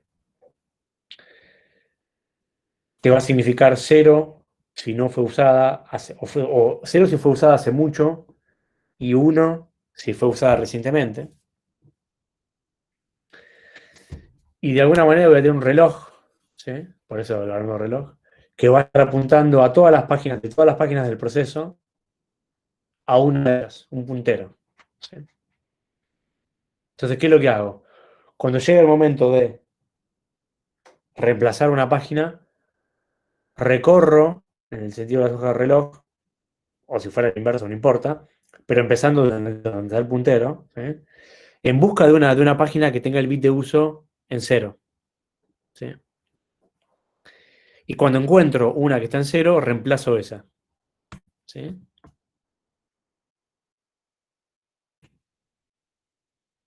En este caso, si yo tengo un puntero acá y tengo que traer una página nueva, voy a reemplazar la página 13 porque tiene el bit de uso en 0 inmediatamente, ¿no? Y si esta puntero apuntara a esta página, pero esta página tuviera el bit de uso en 1, ¿qué es lo que pasaría? El puntero no reemplaza la página y avanza en la búsqueda a ver si la siguiente está en 0, ¿no? Y si no lo está, la saltea, y si no lo está, la saltea, hasta encontrar una que tenga el bit de uso en 0, ¿ok? Entonces va buscando, ¿sí? Y una vez que hace el reemplazo, ¿qué hace el puntero? Se queda en la posición en la que reemplazó, ¿sí? O en la siguiente, mejor dicho.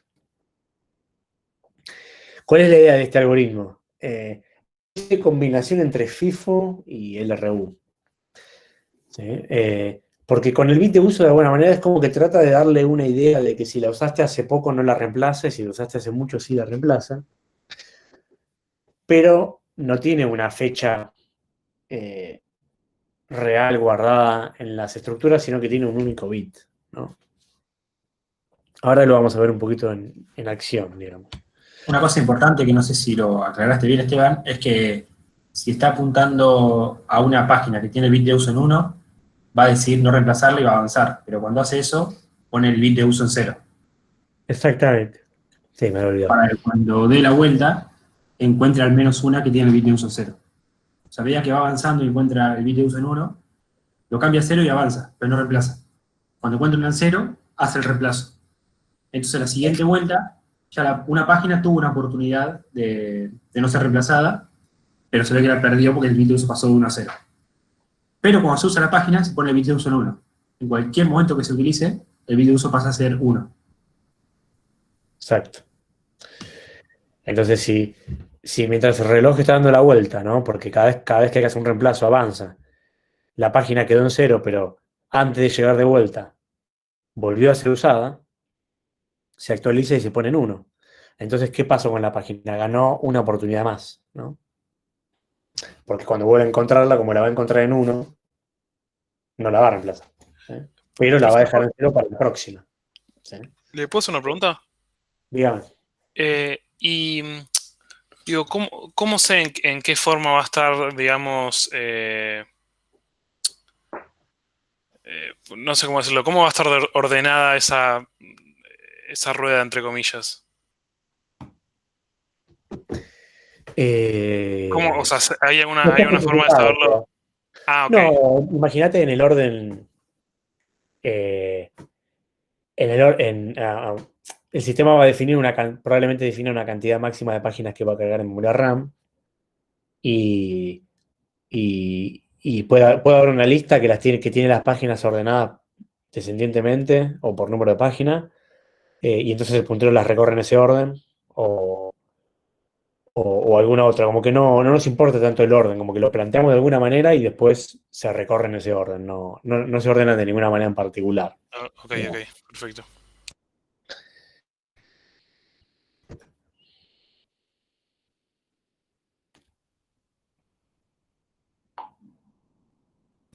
Eh,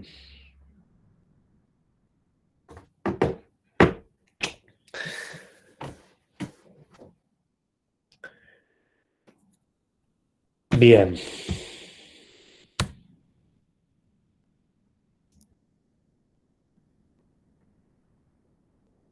¿Qué pasa con la tabla de páginas en cada uno de estos algoritmos de reemplazo, ¿no? ¿Qué cambios habría o no que hacer en cada caso? Si pensamos en el caso de FIFO, veamos, esto no es del todo correcto en realidad. En realidad sí requiere un agregado, digamos. Anótense en algún lugar una corrección en sus cabezas con respecto a este slide. Eh,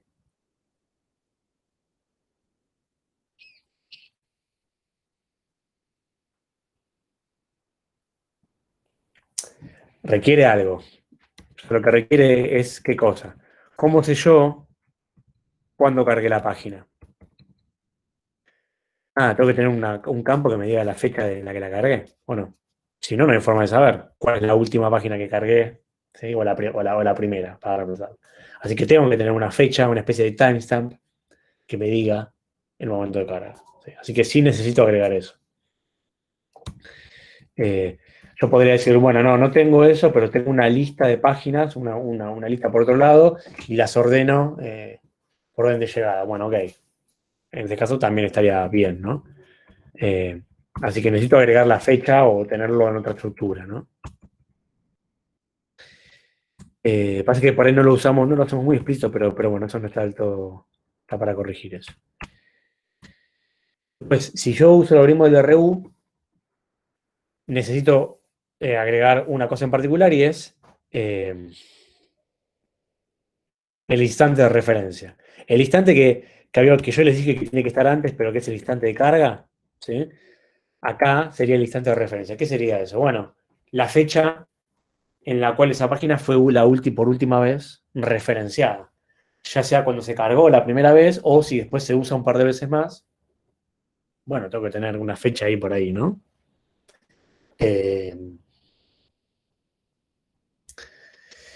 Si estamos en clock, este instante de referencia sigue existiendo, pero se reduce y se transforma en el bit de uso. Ya es un solo bit, ¿no? Que está en 0,1. Aunque simbólicamente representa lo mismo, digamos, una especie de último instante de referencia, solo que representado con un bit solamente. Bien. Y después hay uno más, que justo no lo he dicho antes, pero que es el clock mejorado. ¿Sí? Habíamos dicho el clock antes. Hay una segunda variante que es el clock mejorado, que aparte de tener el puntero y el bit de uso, le agrega un bit más, que es el de modificado, que igual era necesario el bit de modificado. Ya habíamos visto antes por qué era necesario, pero este algoritmo, el de clock mejorado, lo usa, digamos, no solo usa el bit de uso, sino que hay una segunda variante, que ahora vamos a ver después del corte, que también usa el bit de uso modificado. Esto lo voy a volver ahora después del corte sobre esto. Salteamos. Esto lo explico un ratito, ¿eh? Vamos a esto. La otra parte de la gestión que resuelve el sistema operativo es ¿cómo va a gestionar este conjunto de páginas residentes que son las que están en la memoria RAM? Entonces ahí las estrategias son más o menos estas. Primero, si se hace una asignación fija o variable, y segundo, si el reemplazo es local o global. ¿Sí? ¿Qué significa asignación fija? Que yo determino el máximo de páginas que un proceso va a tener en la memoria RAM. ¿Sí? Entonces no varía eso. Tiene un máximo a medida que voy cargando, cargo, hasta que en un momento llego a ese número, por ejemplo 5 o 10, lo que sea, y a partir de ahí no cargo más páginas de ese proceso en la memoria RAM.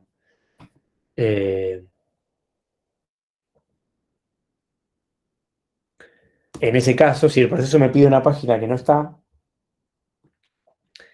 y llegué al máximo, ¿qué tengo que hacer? Tengo que reemplazar una de las páginas de ese mismo proceso, ¿no? Porque no puedo traer 11, ¿no? Si yo por el contrario tengo una asignación variable, ¿sí? Bueno, el número de marcos asociados al proceso lo voy cambiando a lo largo del tiempo, el sistema operativo lo deja crecer un poco, cada tanto le saca páginas para hacer como limpieza y lo achica, ¿no? Ahora, tenga este esquema o este esquema, el reemplazo es local cuando en el momento que yo tengo que reemplazar una página, elijo reemplazar una página del mismo proceso que produjo el page fault originalmente. ¿Sí? O sea, si el proceso 1 me pide una página que no está, se produce un page fault, y tengo que hacer un reemplazo, cuando traigo la que no está, le saco una al mismo proceso 1. Cuando pasa eso es porque tenemos reemplazo local. ¿Sí? Entonces yo puedo tener una asignación fija con reemplazo local, o sea, armar esta combinación, o puedo tener una asignación variable con reemplazo local, ¿no? Esta combinación también se puede dar. Y después, por otro lado, puedo tener un reemplazo local, que solamente es viable de alguna manera con una asignación variable, y lo que determina es, bueno, el conjunto residente de cada proceso es variable, crece y decrece, y cuando llega el momento de reemplazar una página, estoy trayendo una y tengo que pisar, puedo elegir reemplazar una página de cualquier proceso del sistema, ¿no? No necesariamente del proceso que la pidió. ¿Sí? Si eso pasa, entonces lo que tengo es una estrategia de reemplazo global. ¿Sí? Estaríamos acá. ¿Está bien? Bueno. Y después, último, los sistemas operativos van a tener políticas de limpieza, básicamente, que es sacar páginas de memoria que no se están usando, pero porque sí. ¿Sí? Lo cual generaría, las políticas de limpieza, ¿qué generarían? Achicar esto, ¿no? Cuando yo tengo un esquema de asignación variable, se achica típicamente porque yo tengo un esquema de limpieza que va sacando páginas. Bueno. Vamos a hacer un corte acá, ¿sí? Son 8:15, ¿sí? Y volvemos. Esta clase va a ser un poco larga, ya les aviso de antemano. Volvemos a eso de las 9 menos 10, más o menos, ¿sí? Y seguimos con la segunda parte de la clase. ¿Está bien? Ahora lo dejo por escrito para que quede claro.